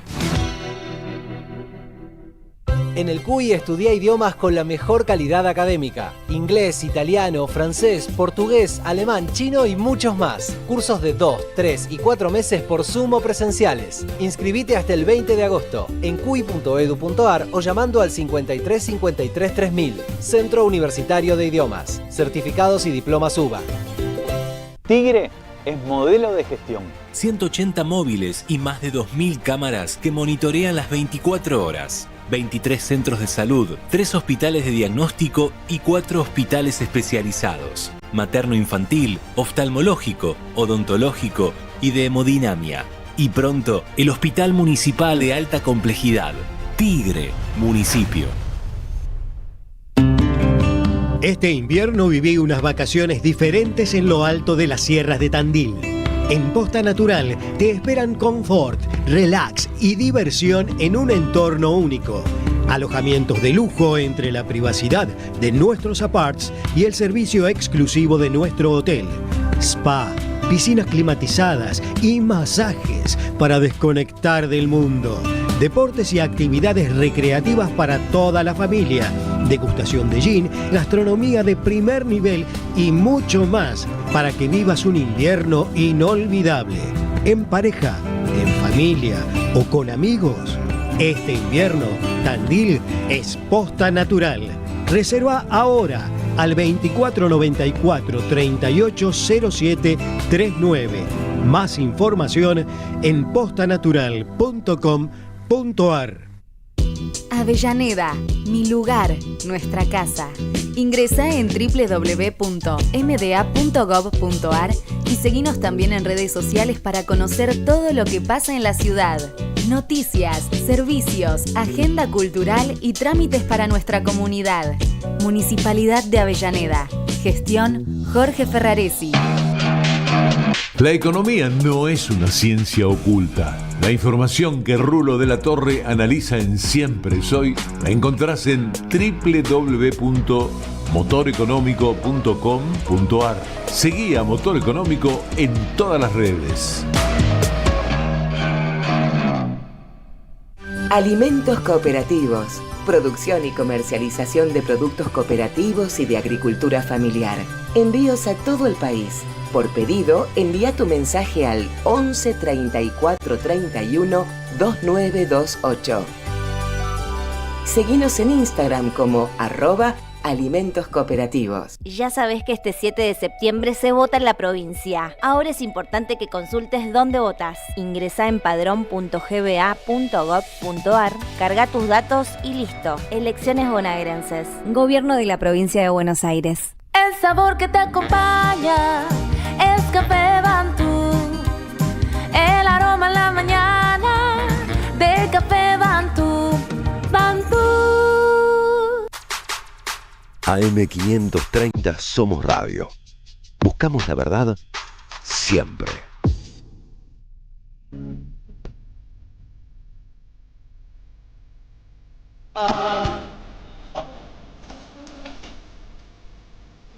Amigo y compañero, Dani, vos sabés que lo que sucedió con El Marginal, que da pie a este estreno de En el Barro, es una buena síntesis de algo que se va a seguir comprobando cada vez más a medida que este gobierno desactiva todas las formas de producción audiovisual, porque El Marginal no arrancó en Netflix. El Marginal fue producto de un concurso del Instituto Nacional del Cine y Artes Audiovisuales. Se estrenó en Canal 7, la televisión pública.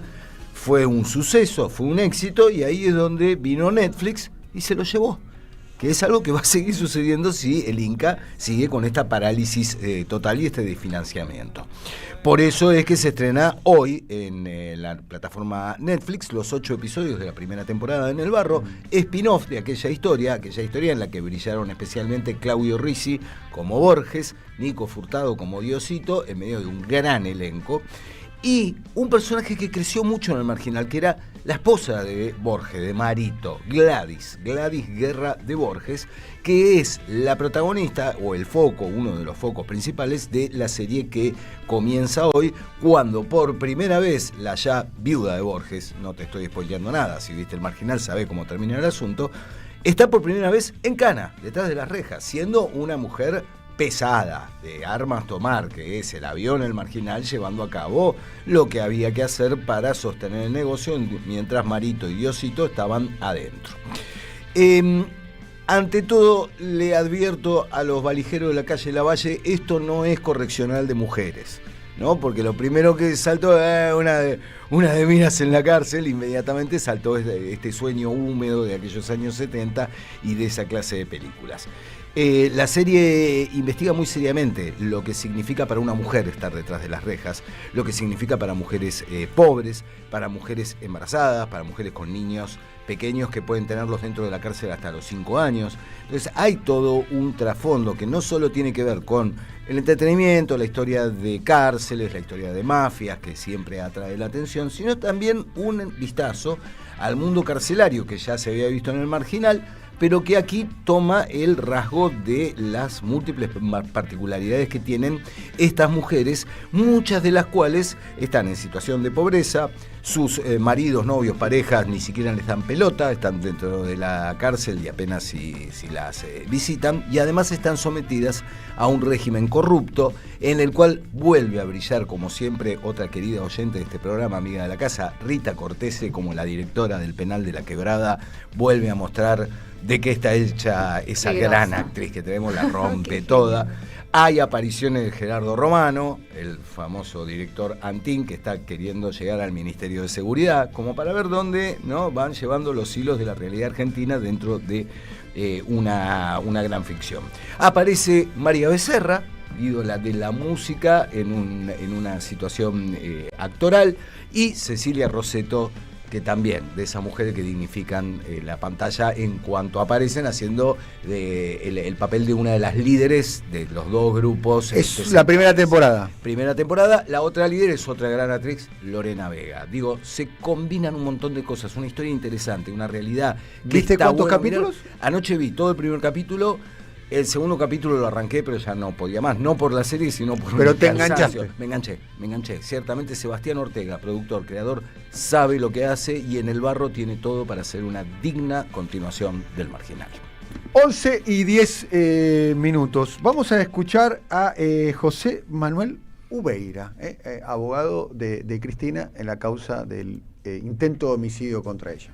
Hannah Arendt hace una advertencia sobre lo que significa la construcción de los discursos de odio y señala que esos discursos jamás son inocentes. Cuando usted discute odio, no discute lo que el otro le dice, sino usted discute a ver cómo suprimimos al otro. Dice, el sujeto ideal del régimen totalitario no es el nazi convencido ni el comunista convencido, sino personas para quienes la distinción entre hechos y ficción, es decir, la diferencia entre la realidad y la experiencia, y la distinción entre verdadero y falso, es decir, los diferentes estándares del pensamiento, ya no existe. Estos muchachos que están acá no alcanzan a entender porque los contaminaron, están todos contagiados. Es peor, porque ellos no lo saben. Esto es Ubeira, ¿no? El abogado de Cristina. Sí, ¿por qué hablaba y por qué citaba a Hannah Arendt Ubeira? Él centró buena parte de su exposición en explicar el contexto de odio y de violencia que rodeó al atentado contra Cristina, pero además la vigencia de este clima y de estos, de este tipo de discursividad y cómo permea en la sociedad, ¿no? Explicó de esa manera que esto fue un factor muy importante en el intento de magnicidio, aunque por supuesto quienes lo intentaron ejecutar tenían plena conciencia de lo que estaban haciendo, y quedó claro también por la exposición del otro abogado, Marcos Saldazábal, que no están locos y que no hicieron esto en un ataque de locurita. Que fue una cuestión totalmente planificada. Y volviendo a lo que planteó Marcos Saldazábal, que expuso primero, él señaló algo que es muy importante, que es que no se llegó a este juicio como se hubiera querido. Se están juzgando solamente a los autores materiales, a los posibles autores materiales. Como dijimos antes, se pidieron 15 años de prisión para Fernando Sabac Montiel y para Brenda Uliarte. No así para Gabriel Carrizo, que era el dueño del emprendimiento de copos de azúcar que esta parejita utilizaba sobre todo para camuflarse y hacer inteligencia alrededor de la casa de Cristina. Y él lo que enumeró y explicó: no estamos juzgando a los autores intelectuales ni nada que tenga que ver con qué hubo detrás del atentado, porque la investigación en primera instancia fue totalmente irregular. La investigación a cargo de la jueza María Eugenia Capuchetti, empezando por las primeras 24 horas en que se dañó el teléfono del principal acusado y en cómo se fueron perdiendo otra cantidad de pruebas muy relevantes, como los celulares de las secretarias de Gerardo Milman, que fueron borrados en una oficina de Patricia Bullrich. Y además nunca se investigó ese gesto de encubrimiento, ¿no? Y de pérdida de prueba, ¿no? De hacerlo además adrede. Eso, entre otros tantísimos ejemplos. Y justo ayer el Consejo de la Magistratura se reunió, más precisamente la Comisión de Disciplina, que tiene una causa, tiene un expediente contra Capuchetti, y después de mucho tiempo de tenerlo trabado, ayer la comisión votó las primeras medidas de prueba contra Capuchetti. Así que durante la audiencia quedó muy claro que realmente el tratamiento que le dio esta jueza al caso fue un verdadero desastre, pero que no fue ni antojadizo ni casual, o sea que las cosas que fueron ocurriendo parecían tener un poco más que torpeza, ¿no? Fíjate vos que uno de los secretarios, el que terminó deteniendo a Brenda Uliarte, que casi se le escapa a la jueza, o sea que le sale el pellejo a la jueza, porque logra detenerla a la piba arriba de un tren en la estación Palermo. La jueza lo saca de la investigación a Federico Clerca, este secretario. Todo así fue. Secretario de su juzgado. Un secretario de ella. Bueno, así que... ¿La querella está pidiendo una condena de cuánto? 15 años para Fernando Sabac Montiel y para Brenda Uliarte como coautores funcionales. ¿Solamente para ellos? Para ellos. Sobre Carrizo lo que dicen es: no sabemos si tuvo algo que ver, pero no tenemos las pruebas suficientes, y lo mala que fue la investigación tiene que ver con esto y con la pérdida de pruebas. Y lo que contaron es que consultaron a Cristina sobre esta situación y que Cristina les dijo: si ustedes creen que no hay para acusar, no acusen, porque yo no voy a usar al Poder Judicial para hacer política como lo han hecho conmigo. Es interesante, me sorprende entonces que la querella, la defensa de Cristina, de los tres imputados, son tres.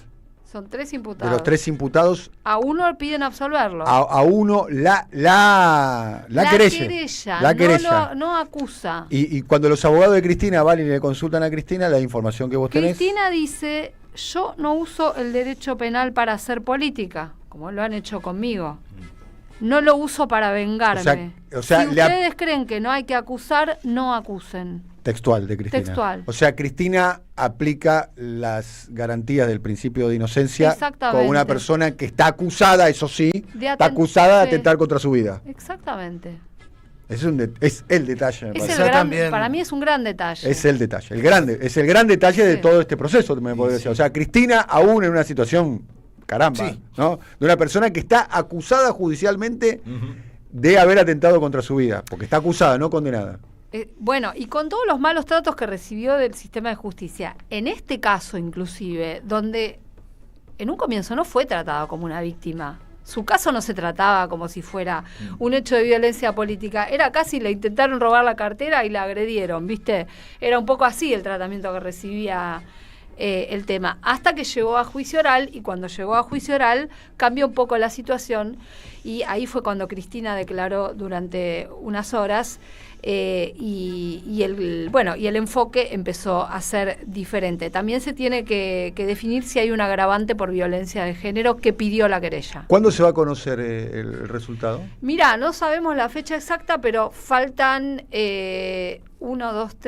5 audiencias de los alegatos, así que calculemos 2 meses más o menos. 2 meses más. Sí, va a estar. Porque las audiencias no son corridas, son todos los miércoles. Todos los miércoles. O sea, que falta viene, un mes y alega pico. la fiscalía y los 3 siguientes, las de los 3 acusados. Gracias, Irina. Vamos a hacer una pequeña tanda. Cuando volvamos, es muy, muy pequeña, estará con nosotros César González, escritor y cineasta, conversando con nosotros y con Diego Stulwark. Ya volvemos.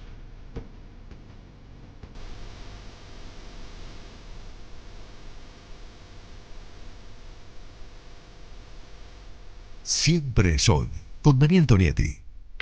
En AM530 pasan muchas cosas. Y todo lo que pasa está en la red.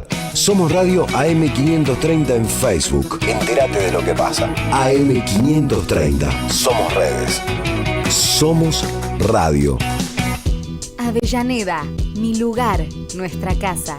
Ingresá en www.mda.gov.ar y seguinos también en redes sociales para conocer todo lo que pasa en la ciudad. Noticias, servicios, agenda cultural y trámites para nuestra comunidad. Municipalidad de Avellaneda. Gestión Jorge Ferraresi. Si el camino suena así, es porque pones toda la potencia para cruzar todos los caminos que necesitas. La tecnología Turbo Clean garantiza el máximo octanaje para cumplir con los motores más modernos y exigentes. Poner Infinia es poner siempre lo mejor. YPF Infinia Turbo Clean. En el CUY estudia idiomas con la mejor calidad académica. Inglés, italiano, francés, portugués, alemán, chino y muchos más. Cursos de 2, 3 y 4 meses por Zoom o presenciales. Inscribite hasta el 20 de agosto en cuy.edu.ar o llamando al 53 53 3000. Centro Universitario de Idiomas. Certificados y diplomas UBA. Cuenta DNI, la criatura más buena del mundo. Hoy presentamos y prestamos hasta 50 millones de pesos para que Carlos Quincho haga su quincho, para que Rubén Coche se compre su coche y para que María veranee. Esto llega a usted por cortesía de Cuenta DNI de Banco Provincia. En Lanús trabajamos por una ciudad más segura. Inauguramos la primera base de operaciones de la Fuerza Barrial de Aproximación de la Policía Bonaerense e incorporamos 20 móviles y 240 efectivos policiales. Sumamos 75 nuevos vehículos y 200 agentes de seguridad ciudadana a través del programa Lanús Te Cuida. Además, continuamos con el programa de formación y capacitación permanente para nuestros agentes locales. La ciudad que nos merecemos es una Lanús segura. Lanús Gobierno. Andrea Recupero está en AM530. Estamos ahora recibiendo a Roberto Feiletti. Digo, un hombre que cancherea y dice, reproduce la frase: el que apuesta al dólar pierde, está barato, si te parece, comprar campeón o algo así. Sí. Bueno, no sé cómo es ministro alguien que va a un streaming a decir que él es ministro de Economía, pero no tiene nada que ver con el manejo del dólar. El presidente y el gobierno gritando en un programa: el dólar flota, que en realidad uno tendría que responderle: el dólar vuela, no flota, sube cada vez más. A las 18, la vuelta completa en AM530. Construimos comunidad. Buscamos la verdad siempre. Ya sabés que este 7 de septiembre se vota en la provincia. Ahora es importante que consultes dónde votás. Ingresá en padrón.gba.gov.ar, carga tus datos y listo. Elecciones bonaerenses. Gobierno de la Provincia de Buenos Aires.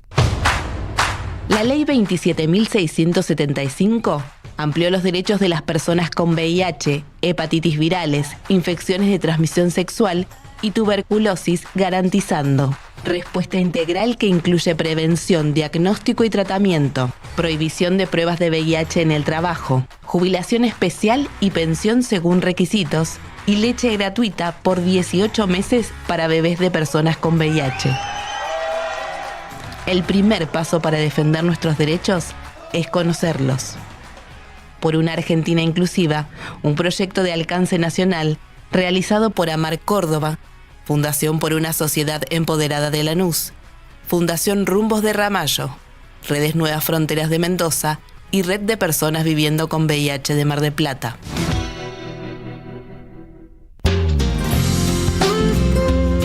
Buscamos informar, escuchar, debatir, pensar, para acercarnos entre todos a la realidad. AM530 Somos Radio. Buscamos la verdad siempre.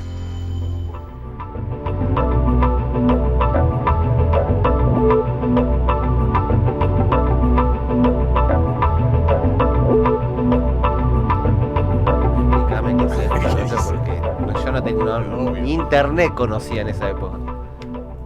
Prenda las cámaras, vamos, estamos comenzando un nuevo episodio, mira las chapas como las tengo, un nuevo episodio de Siempre Soy acá, una conversación que estamos teniendo, está con nosotros, ya lo estaban escuchando, escritor, cineasta, nacido en la Villa Carlos Gardel, es autor de varios libros como La venganza del cordero atado, El niño resentido, y además es cineasta de películas como Diagnóstico Esperanza, un ensayo visual sobre la juventud, filmado también en el lugar donde nació y se crió, en la Villa Carlos Gardel, y Al Borde, documental que explora la fragilidad emocional y los límites de la violencia. Está con nosotros César González. Al Borde César. no es de eso. Bien. Al Borde retrata el 2023 que era retratar el fenómeno Milei en los barrios populares. Claro, ese de es el que todo el produjiste con Futurock. Con Futurock, una producción que hicieron con Futurock. Bueno, vale la Se ve la que corrección. googlearon Al Borde y le saltó otra película Bien. que se llama así, se trata Bien, de eso. Bien, bueno. Bueno, para mí, un gran escritor. Entre otras cosas, sabemos que César hace un montón de cosas y es alguien conocido. Pero me gustaría hablar un poco de... A mí, personalmente, me impactó mucho el libro de César, El niño resentido. Me impresionó mucho. Me impresionó mucho... No solamente por lo que podríamos decir, lo crudo de la historia, que supongo que teniendo anclaje en la vida de César, bueno, hay una aspereza, una dureza y hasta un dolor seguramente ahí, pero lo que me interesa mucho a mí es, un escritor es un hombre político, es alguien que tiene estrategias con las palabras, y ese libro es un libro poderoso. Estoy muerto de ganas por leer el último libro, ¿no? Arrengo Yeta. Sí. Pero no lo tengo todavía. Pero el niño resentido sí lo tengo y he leído varias entrevistas y escuchado entrevistas que le han hecho a César el último tiempo y me gustaría ver si por lo menos una primera parte de la conversación la podemos dedicar a esta estrategia que el que escribe necesariamente pone en juego. Y yo creo, te insisto, que el niño resentido, yo cuando leía El niño resentido, esto lo hemos charlado, se me venía una figura que me importa mucho, entonces directamente te la pregunto, la del fusilado que narra, ¿no? El fusilado que narra. Me ¿no? acuerdo que en la reseña del libro lo escribiste eso, ¿no? Sí, porque es como Operación Masacre, Walsh, ¿no? El fusilado que vive. Pero el narrador es otro. Pero el narrador es otro. Claro. O sea, el narrador se entera que hay un fusilado que no murió y le cuenta su historia. En este caso, el fusilado que narras sería el propio César, que hay que decir como dato biográfico, tenés varios impactos de bala en tu cuerpo, ¿no? ¿Cuántos? 6 en total. Sí, los llevo a flor de piel cada día de mi vida. Me resulta imposible olvidarme, porque duelen. Claramente. Sí.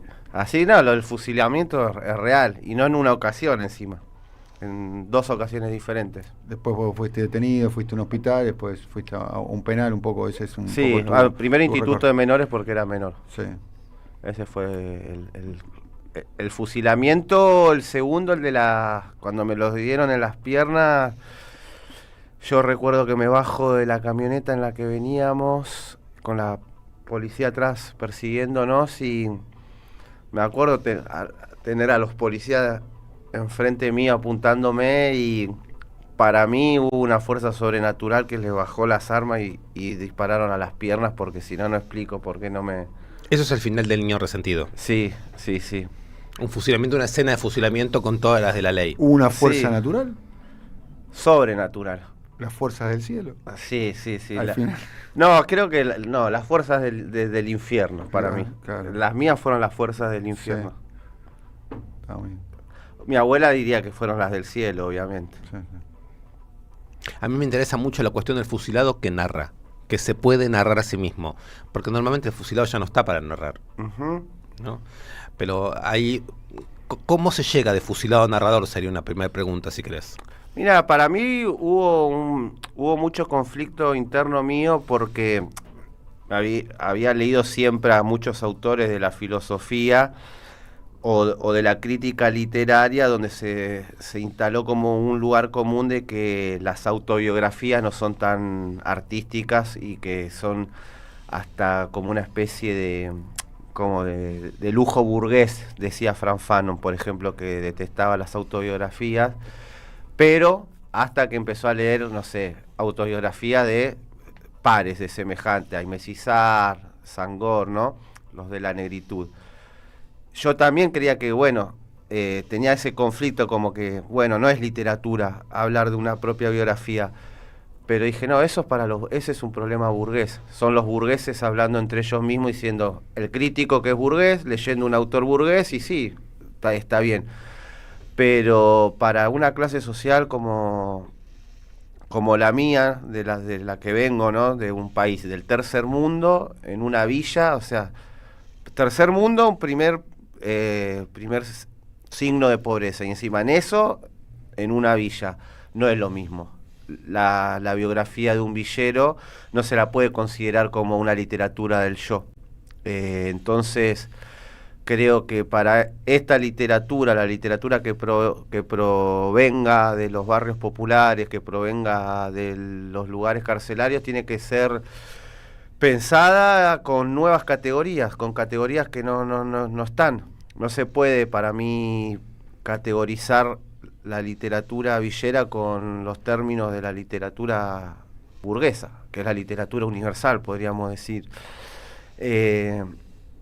A mí, primero ese conflicto, es decir, siempre fui reacio a hablar de mi vida, porque no quería que se enfoque lo individual para justificar el simple, ¿no? Como, decirle a todos los pibes que salen de estar en Cana y que no escriben, es porque no quieren, porque tienen el ejemplo de César González, que estuvo preso y escribió. Entonces, hay como una tendencia natural que le sale al periodismo, a la gente que proviene de las ciencias sociales, de ubicarme en ese lugar. Como entre rehabilitado, como el que superó algo, como el que ya no logró civilizarse, una cosa así. Todas esas cosas y la verdad que yo siempre rechacé ese lugar y me encargué de trabajar, de hacer películas que sí pueden tener como retazos que parecen de mi biografía, pero nunca hice nada autobiográfico en cine. Filmé en mi barrio, obviamente, con la gente de mi barrio, filmé en otros barrios, pero pasaron muchos años, durante todos esos años había mucha gente que me decía, nos gustaría leer tu historia, y apareció la propuesta de Ana Pérez de Penguin Random House, a la cual no accedí inmediatamente, pero empecé a reflexionar y caí en la cuenta que dije, en la literatura nacional hay un vacío a la hora de... hay libros a rolete que hablan sobre los barrios populares, sobre las cárceles, pero, volviendo al ejemplo de Walsh, siempre externos. No porque eso sea un mal en sí mismo, ¿no? Para nada, estoy solamente describiendo, pero creo que la literatura argentina necesita... Ejemplo de eso puede ser el libro de Cristian Alarcón, por ejemplo. Cuando muera quiero que toquen cumbia. Por ejemplo, eso que recuerdo yo que hace por dar un buen 20 años. Por dar un buen ejemplo, pero digo, a ver, primero yo resalto que yo fui siempre muy crítico con el cine y con las series nacionales en su forma de representar a los sectores populares. Tipo El Marginal, ponele, para dar un ejemplo. Sí, no me importan tanto los nombres propios, pero sí... Pero para que lo podamos identificar eso. Claro, porque viene de antes igual para mí, de mucho antes. La literatura y la pintura nacional han representado a los sectores populares con muchísima más dignidad que el cine y la televisión. ¿Cómo? El cine, la literatura y la pintura. Y la pintura. Sí, nacional. ¿Cuál es el cuadro nacional de nuestro país? El de Ernesto de la Carcova, sin pan y sin, el de La Ventana sin pan y sin trabajo. Sí. Es el cuadro nacional. O Manifestación de Berni, dos autores que no eran ni proletarios, ni claro, plebeyos, ni villeros. En el caso, sí. Y la representación de los sectores populares es, por lo menos, digna. Para mí es bellísima, profunda. Eso en el arte plástico. En el arte plástico y en la literatura tenemos a Roberto Ar. Roberto Ar, bien plebeyo, ¿no? ¿Y el poema nacional cuál es? El Martín Fierro, ¿no? Un gaucho perseguido que le canta la posta a los poderosos. Eso no pasó. No pasó no pasó salvo algunos ejemplos que tenés a Leonardo Fabio, por suerte, en el cine, ¿no? Por suerte. Bien, no. Yo creo que a mí que haya existido Leonardo Fabio me permitió que haya un portal abierto para que yo pueda hacer cine, es decir, que no sorprenda tanto que... No por nada la biografía de Fabio, la propia personal, ¿no? Sí, bueno, y su primera película, Crónica de un niño solo, que es completamente autobiográfica. Pero yo encuentro muchos ejemplos, no sé, en Manuel Puig, en El beso de la mujer araña, hay una dignidad, por ejemplo, en cómo retrata la cárcel, más allá de la relación homosexual que hay entre presos y eso, no hay como una fagocitación y el morbo típico del clase media argentino que proyecta en las cárceles y en los sectores populares todas sus propias perversiones, ¿no? Entonces yo dije, bueno, hay un vacío en cuanto a la primera persona, ¿no? A escribir desde la experiencia, no porque la experiencia sea, vuelvo a insistir, un bien en sí mismo, ¿no? La experiencia no es garantía de nada para mí, porque hay muchos pibes que vivieron lo mismo que viví yo, o hasta situaciones mucho más extremas, y piensan completamente diferente. O la manera en que relatan su propia historia es con otro ángulo moral, con otro punto de vista político y hasta ético. Siempre se cae como en el testimonio, en el relato culposo, en el pedirle perdón a la sociedad, bueno, cosas que yo esquivo. El niño resentido no es en ningún sentido el niño arrepentido. No porque justifique ni celebre el daño que uno comete a un tercero a la hora de... Al contrario, en el texto está la idea de que cuando volvés con la escritura, hasta hay una especie de esfuerzo por reparar, por ver lo que no habías visto en su momento, por hacer justicia con situaciones que en el medio del vértigo fueron quizás dañantes de otros, ¿no? Y de vos mismo.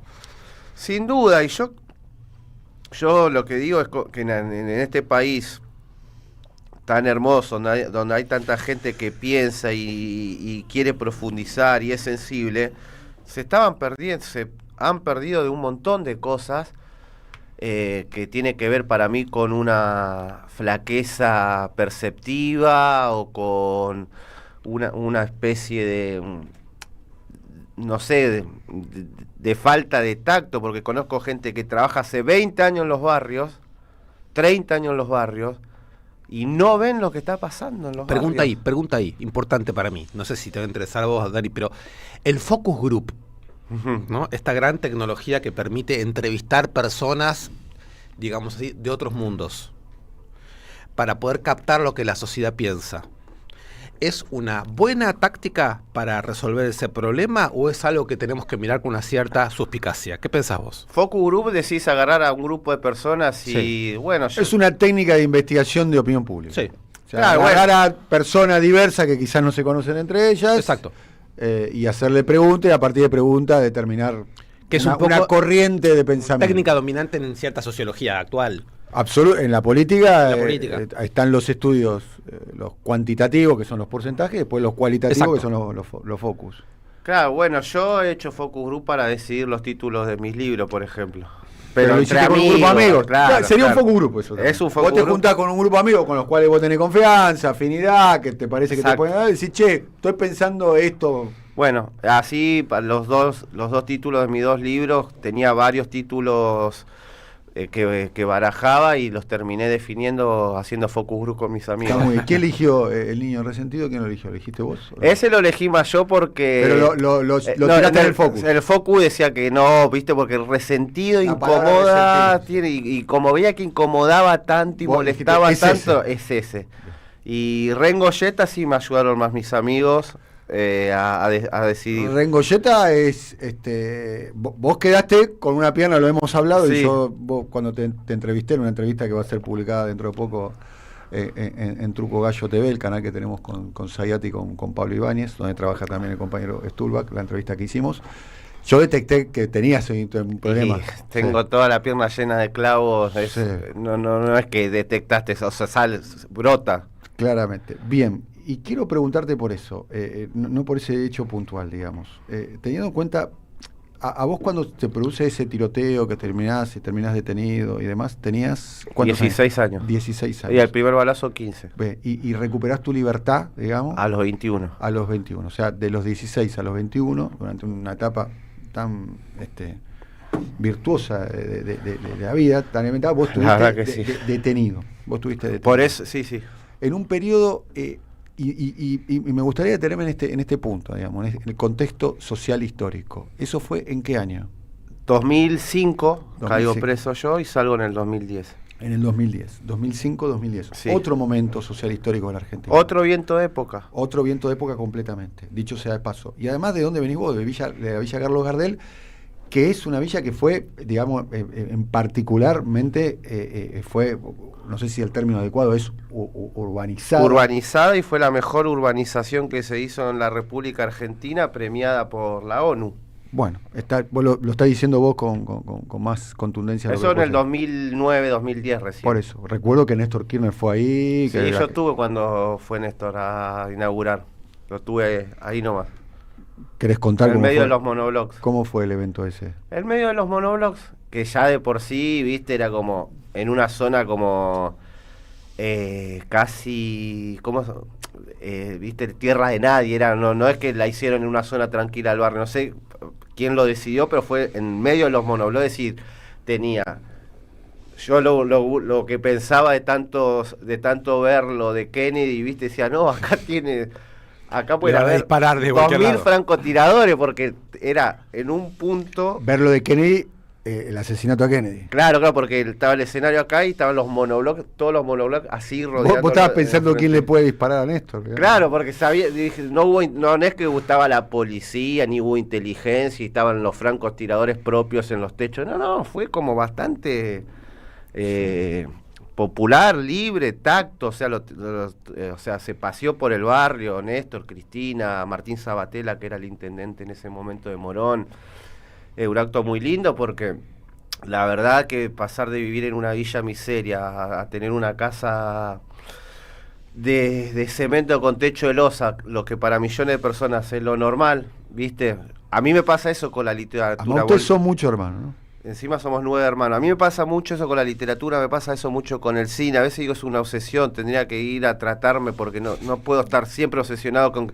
Yo estoy leyendo cualquier cosa o viendo una película y yo estoy pensando que tienen una mesa de madera, cuántas sillas tienen, que el techo es de losa.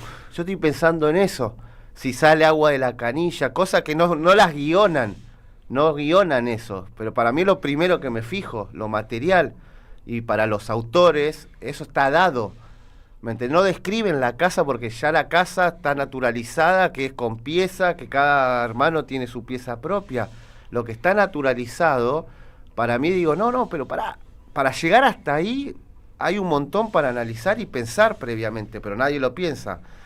Y eso yo una vez, estuvimos charlando mucho con Lucrecia Martel de eso, porque a ella le interesaba en particular eso, y dice, yo también... quiero empezar a escribir pensando en esas cosas. Quiero dejar de decir el personaje se ducha. Quiero decir, ¿tiene ducha o no tiene ducha? ¿Es con corriente fluida o no tanta? Bueno, hay millones de seres humanos solamente en este país, y ni que en Latinoamérica, donde todo eso que para muchos autores es natural, para nosotros no. Es lo extraordinario.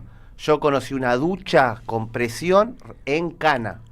La primera vez que me duché con una ducha en presión. O sea, ¿te pudiste duchar con ¿entendés? presión? Sí. En un instituto de menores, porque estaba en enfermería, y es lo que cuento en Rengoyeta, fue la primera vez que me pude duchar con una ducha a presión, en Cana.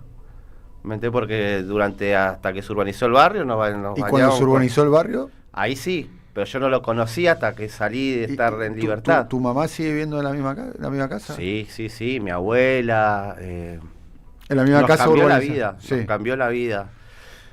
Para mí los vientos de época son muy importantes. Por ejemplo, ahora Patricia Bullrich está obsesionada con cerrar los talleres, con cortar los centros educativos en las cárceles, con cerrar los pabellones universitarios, porque aparte es muy predecible, está copiando lo que hacen en Estados Unidos en muchos estados, donde parte de la condena es que no puedan acceder a ningún tipo de educación ni pueden tener libros. No en todos los estados, porque sabemos que cada estado tiene su propia política, pero ella quiere copiar eso. Entonces, como que estén solamente en una celda aislados, y la verdad que una de las cosas interesantes que tiene el servicio penitenciario en la Argentina es que vos podés acceder a la educación. Es un derecho garantizado en la Constitución, ¿no? Que las cárceles tienen que ser limpias, bla, bla, bla, bla. Obviamente que no se cumple a rajatabla, pero ya que en el texto de la Constitución esté eso, permite que por algún movimiento va a existir para que algo exista. Y bueno, yo terminé la secundaria estando preso. Y empecé el CBC de filosofía estando preso, de la UBA. Y conté con el apoyo de un montón de docentes, el apoyo es decir, libros, material de estudio, puedo nombrar un montón de gente. Ahí donde estabas contando que Mario Santucho, ¿no? A Mario Santucho lo conocí Luis dando Mattini, un taller, ¿no? de cine, a Luis Mattini también lo conocí estando preso, ellos me empezaron a formar porque los grandes autores... Lo inspirador fue el libro, ¿no? El contacto con el libro. No, yo en el Rengoyeta me sirvió como para hacer una autoterapia, aunque no existe la autoterapia, la terapia es con otro, ¿no? Pero la autoterapia de decir, a ver, ¿cómo fue el clic? Que tanto me preguntan. Y yo había montado un relato bastante perfecto, que parecía como que había leído Operación Masacre, y eso me trajo una revelación divina. Y la verdad que... De hecho, te llamabas Camilo Blaja. Claro, como dice el indio, ¿no? Los recuerdos que mienten un poco. Me empecé a dar cuenta y dije, fue así. Tan fácil fue que agarré un libro y se me abrió el país de Alicia. Estamos viendo ahí la tapa de Rengoyeta, ¿no? Y la verdad que no fue así. Entonces yo empecé también a hacer justicia con mis recuerdos, porque obviamente que la experiencia carcelaria es tan traumática, es tan dura, que claro, olvidar no te la podés olvidar, pero la había dejado como intentar taparla todo lo posible, porque viví cosas muy feas, vi cosas muy feas, y porque perdí muchos amigos que hice ahí adentro que ya no están. Entonces era como revolver para mí mucho dolor. Y me empecé a dar cuenta y dije, a ver, ¿cuándo fue el clic? Y la verdad que los libros fueron posterior al primer paso, que para mí fue, primero, el miedo en la cárcel. Es decir, yo que venía haciéndome, era el pibe chorro en la calle, el malote, el picante, el pandillero, de golpe en la cárcel, donde no estás armado, no tenés un arma para hacerte el piola, te la tenés que aguantar de verdad. Me di cuenta que no estaba preparado para aguantarme la verdad, y encima había entrado completamente destrozado, en muleta, con los clavos en la pierna, pesando 45 kilos porque era un adicto a la cocaína empedernido. Primero el miedo y después la experiencia, empezar a decir, fulano de Villa tal, sultano de Villa tal otra, mengano de Villa tal otra, y recorría tal, che, todos de una villa. Que ahí viste ya el miedo más. Somos todos lo único, o sea, cometimos un delito, lo estamos pagando, perfecto, pero todos los que cometen delito pagan, o solamente los pobres que cometen delitos pagan. Eso fue lo primero, ¿no? Desde la intuición.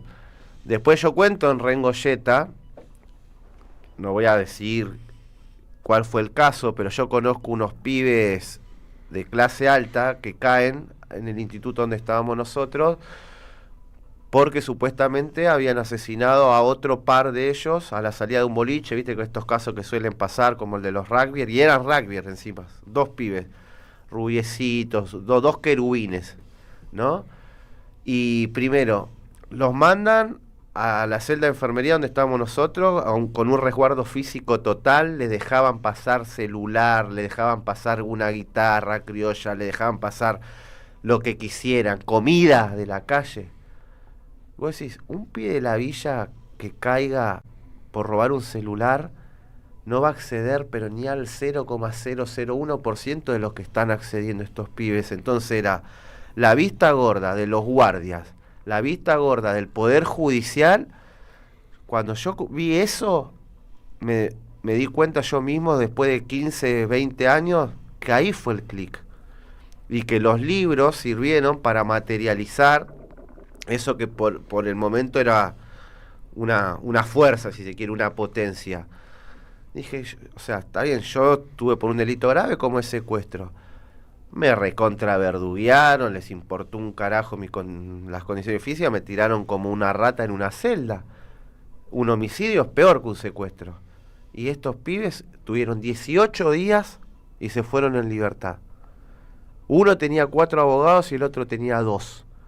Entonces, eso me empezó a hacer ruido. Y ahí, bueno, el azar, ¿no? El azar y la potencia del azar y saber ensamblarse con el azar, saber, viste, estar pillo y decir, bueno, fue en un lugar que menos hubiese querido que pase el clic, es decir, en la cárcel. Hubiese sido mejor que me des cuenta antes y me hubiese evitado un montón de dolor, pero fue así. Los libros vinieron después, ¿no? Todo esto, Mario, Patricio Montesano, Luis Matini, vinieron todos después a darle materialidad a algo inmaterial, que es darme cuenta de la injusticia, de la desigualdad, decir, esto es un chiste. Está bien que citan las cárceles y... Bueno, después, cuando conocí el texto de Marx, Elogio del Crimen, que siempre lo cito, en mi libro El fetichismo, la marginalidad, lo cito bastante, porque Marx escribe, el delito produce riqueza en ese texto. El delito produce el delincuente produce a la policía. Dice, produce en términos marxistas, no en otro tipo de producción. Sí, económicamente. Uh-huh. Y también dice, crea oficios. Todavía no estaba la figura del trabajador social ni del psicólogo social. Ya se adelanta eso. Y bueno, por eso digo, los libros, cuando empezaba a leer esas cosas, decía, claro, esto es lo que César, pasó. Una pregunta te quiero hacer, porque está desde el comienzo, lo volvés a decir ahora de otra manera. Vos hablaste de una especie de proyección, incluso llegaste a decir perversa, de sectores medios sobre el mundo plebeyo popular. Sí. Y si entiendo bien, tu estrategia política como escritor, para decirlo de esta manera, tiene que ver con cambiar esa perspectiva. Desarmarla. Claro, desarmar esa perspectiva. Respecto al mileísmo, ¿funciona algo de esto? ¿Vos ves una restitución de ese tipo de proyecciones a la hora de explicar al mileísmo? Por ejemplo, cuando tenemos que explicar cómo es que el mileísmo tiene voto popular. Uh-huh. Cómo es que el mileísmo interpreta algo que nos resulta insólito, pero al mismo tiempo estamos obligados a comprender sobre una experiencia popular. ¿Cómo ves que funciona esa proyección y cómo desarmarla? ¿Cómo ves eso vos? Sí, mira, primero y principal, creo que se llamaba Léon Blum, el que era el jefe del Partido Comunista francés en la década del 30 y 40, que antes del comienzo de la Segunda Guerra Mundial tiene como un acto donde celebra a Hitler como algo nuevo, como algo disruptivo. El jefe del Partido Comunista dice eso. 2 años después se quería ahorcar, no veía, viste, porque todos le decían, bueno, y así hubo un montón, no solo Heidegger, que se quedó hasta el último día. Sí, en este caso un judío de izquierda, un político. Exacto, que llegó a ser presidente de Francia. Un judío comunista de izquierda diciendo Hitler es lo nuevo, ¿le suena? Es disruptivo, es plebeyo, como dicen de Milei. El padre terrateniente, todo, y hay intelectuales en Argentina que dicen que Milei es plebeyo, un blanco de ojos claros, hijo de un rico. Yo no entiendo, digamos, si esos son los intelectuales, ¿qué le queda al que es ignorante, no? En teoría, ignorante entre comillas. Sí hay una proyección para mí de muchos intelectuales, de una fascinación propia y de un deseo como de bardear al peronismo, porque es así, como, bueno, sus errores, bla, bla, bla, es una proyección propia y que se la asignan al pueblo. No, la fascinación individual del intelectual se la proyectan al pueblo y dicen que el pueblo es el que está fascinado con Milei. Primero y principal, esa fascinación yo la veo completamente deteriorada o erosionada a lo que fue en el 2023. Yo que hice esa película viendo en vivo y en directo cómo crecía y cómo se engordaba ese fenómeno. ¿Vos lo ves más erosionado ahora el mileísmo que en el 23? Yo no veo, o sea, primero que lo hablo con mi hija que tiene 13 o 14 años y ella usa TikTok, y ella en el 2023 me decía, Milei arrasa en TikTok, todos Milei en TikTok. Y ahora lo decían todos los jóvenes, a todos. Y ahora, hija, le pregunto como una vez por semana, ¿cómo anda Milei en TikTok? Y me dice, cada vez, al revés, dice, ahora hay TikTok bardeándolo, no sé, los pibes empiezan a reír de Milei. ¿Me entendés? Pero los intelectuales siguen diciendo que no, que está inquebrantable, que los sectores populares... esas proyecciones son... A ver, hay muchos periodistas intelectuales que siguen diciéndolo, ¿eh? Entonces también hay que pensar cuál es la función del intelectual en una sociedad. ¿Para qué está? ¿No? Y yo prefiero decir desde el primer día hasta el último, o sea, yo tengo un posteo el día que ganó Milei, no es para hacerme el profeta, nada, donde yo digo, no va a haber nada de lo que los que creen que lo que ven las cosas positivas. Yo digo, Milei es esto, y lo puse el día que ganó, y 2 años, pasaron casi 2 años, y tiene una vigencia, que hay gente que me escribe y me dice, ¿la viste, no la viste? No, no es que la vi, o sea, fue eso. ¿Cómo vas a presentar a uno? Le voy a pedir a la producción, tenemos unos minutos, busquemos el posteo, por favor. Es uno que está Milei cosplay, ¿viste? Cosplay. Cuando está con... Está en X. Está en no, en mi Instagram. En tu Instagram, ok. Bueno, si lo podemos encontrar. Vos decías también que Milei no es un outsider. Exactamente, pero ¿cómo va a ser un outsider alguien que viene bancado por todos los think tanks más importantes de este país y de Estados Unidos? El que más minutos de televisión, el candidato con más minutos de televisión en la campaña presidencial del 2023, el entrevistado con más centros en la historia de la política mundial. Sí, pero ¿sabes qué? Outsider porque no venía de un partido político, perfecto, pero pero muchos tuvieron esa condición y aún así no tuvieron votos en los barrios populares, ni también tuvieron el crecimiento político y electoral que tuvo Milei en tan poco tiempo. Muchos también tuvieron el apoyo de los think tanks, de los medios y de pero las condiciones... La novedad acá me parece que es alguien que por lo menos en el 23 se verificó... Que el fenómeno cuajó. Que terminó teniendo en algunos lugares llegó al balotaje 60-65%. Total, bueno, en Córdoba 75%. Bueno, por eso mismo, ahí está la novedad en ese punto. Sí, digamos. Sí, pero outsider no, yo creo que vino a encarnar un montón de pulsiones muy bajas de la sociedad argentina que estaban en el terreno de lo implícito y del secreto y de como en el confinamiento micropolítico, y vino, bueno, liberó un montón de pulsiones y de pasiones tristes que la gente las tenía comprimidas. Entonces vino a encarnar eso, ¿me entendés? Como eso sí se lo reconozco. Él encarna el racismo estaba en Argentina.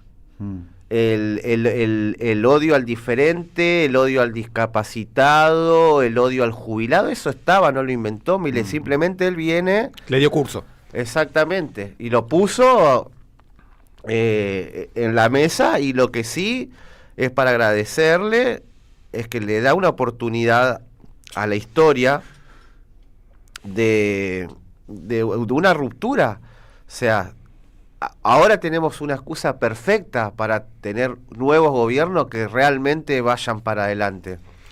Una última pregunta de mi parte, César, sería esta. Me gustó lo último que dijo para profundizar. La posibilidad de ruptura, ¿no? Sí, la excusa perfecta de nuevo gobierno que vayan para adelante. Y sí, pero va a tener... Preste mucha atención. Tenemos un papiro casi infinito porque antes tenías 2 o 3 excusas con Macri, ¿no? 4. Sí. Bueno, el endeudamiento, todo ahora te agredió, te maltrató, soberbio, completamente loco malo.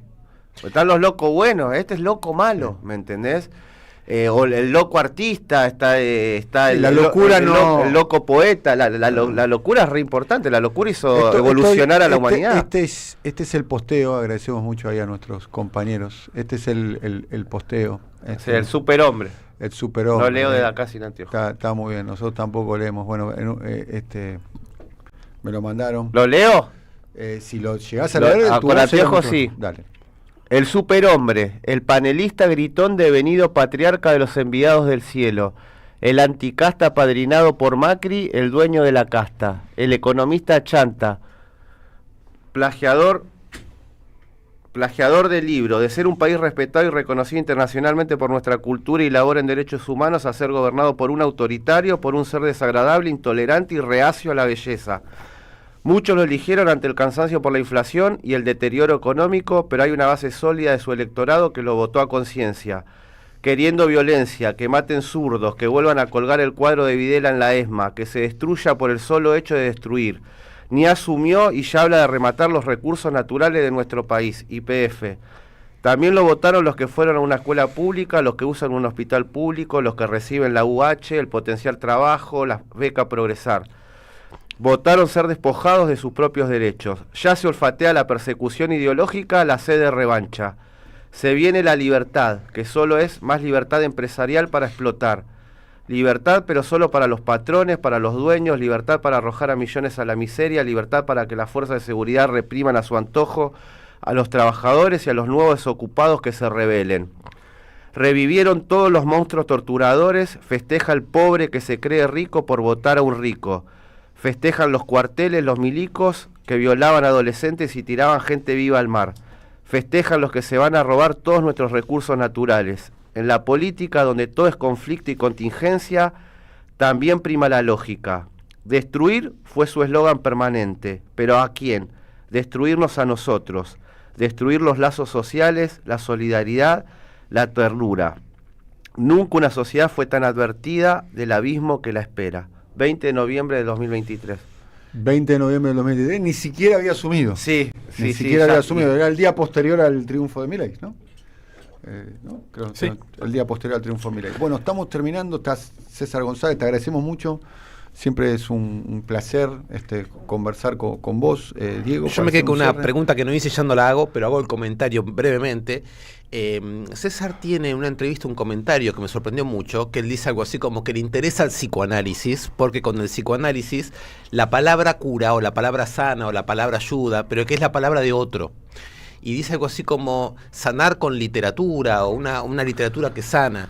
Me llama mucho la atención la conexión en César entre esta dimensión de una palabra de otro que sana, que me parece que es algo que está eliminado de lo que llamaríamos hoy las relaciones entre los vínculos, ¿no? O sea, que otro con una cierta palabra y una cierta escucha que te permite una existencia mejor y más sana, con la idea de una ruptura política. La conexión entre esas dos cosas, digamos una cosa más micro y una cosa más macro, ligado por esta zona de lo plebeyo, me parece muy eso sugerente. Fue porque vengo hace varios meses obsesionado con Oscar Mazota, un gran intelectual que dio este país, con el cual me siento muy identificado, porque como no se recibió de un título con título académico hasta el día, como con Art, viste, como si el título académico tuviera el poder sobrenatural de algo. Hasta el día de hoy, como Mazota no tiene ese título, escritor y introductor del psicoanálisis lacaniano en Argentina. Exacto, a Lacan lo introdujo en la lengua hispana directamente. Un gran autor. César, te agradecemos mucho. Te vamos a invitar otro día cuando para que quiera. Aparte acá en casa. Estás acá en la casa, en la radio de las madres. Gracias, querido César, que está presentando su libro. Rengoyeta. Rengoyeta, ya está en todas las librerías, exacto, así que lo pueden ir a buscar. Dicho sea paso, y estás invitado, ¿no? El miércoles que viene. 27 de agosto. 27 de agosto es el miércoles que viene, ¿no? ¿Ya es el miércoles que viene? Sí, el miércoles que viene, 27 de agosto, estaremos estaremos en la radio de la tribu, Lambaré 873. Presentando El temblor de las ideas, el último libro de Diego. Yo voy a coordinar esa conversación con Poné a los Pibes. Con Facu Abramovic, con Mair Williams y con Pablo Fernández y algún otro amigo. Pablo Fernández más y algún que otro amigo más. Están Invitadísimos. Están invitados todos. Pueden venir a la presentación del libro de Diego. Gracias Silvio, gracias Ariel, gracias Lucas, gracias a Mora Usagasti en la producción audiovisual y a Leandro Dieza que estuvo en el streaming. Será hasta mañana, que tengan un muy buen día. Ya llega Feli Buenavita. Bye bye.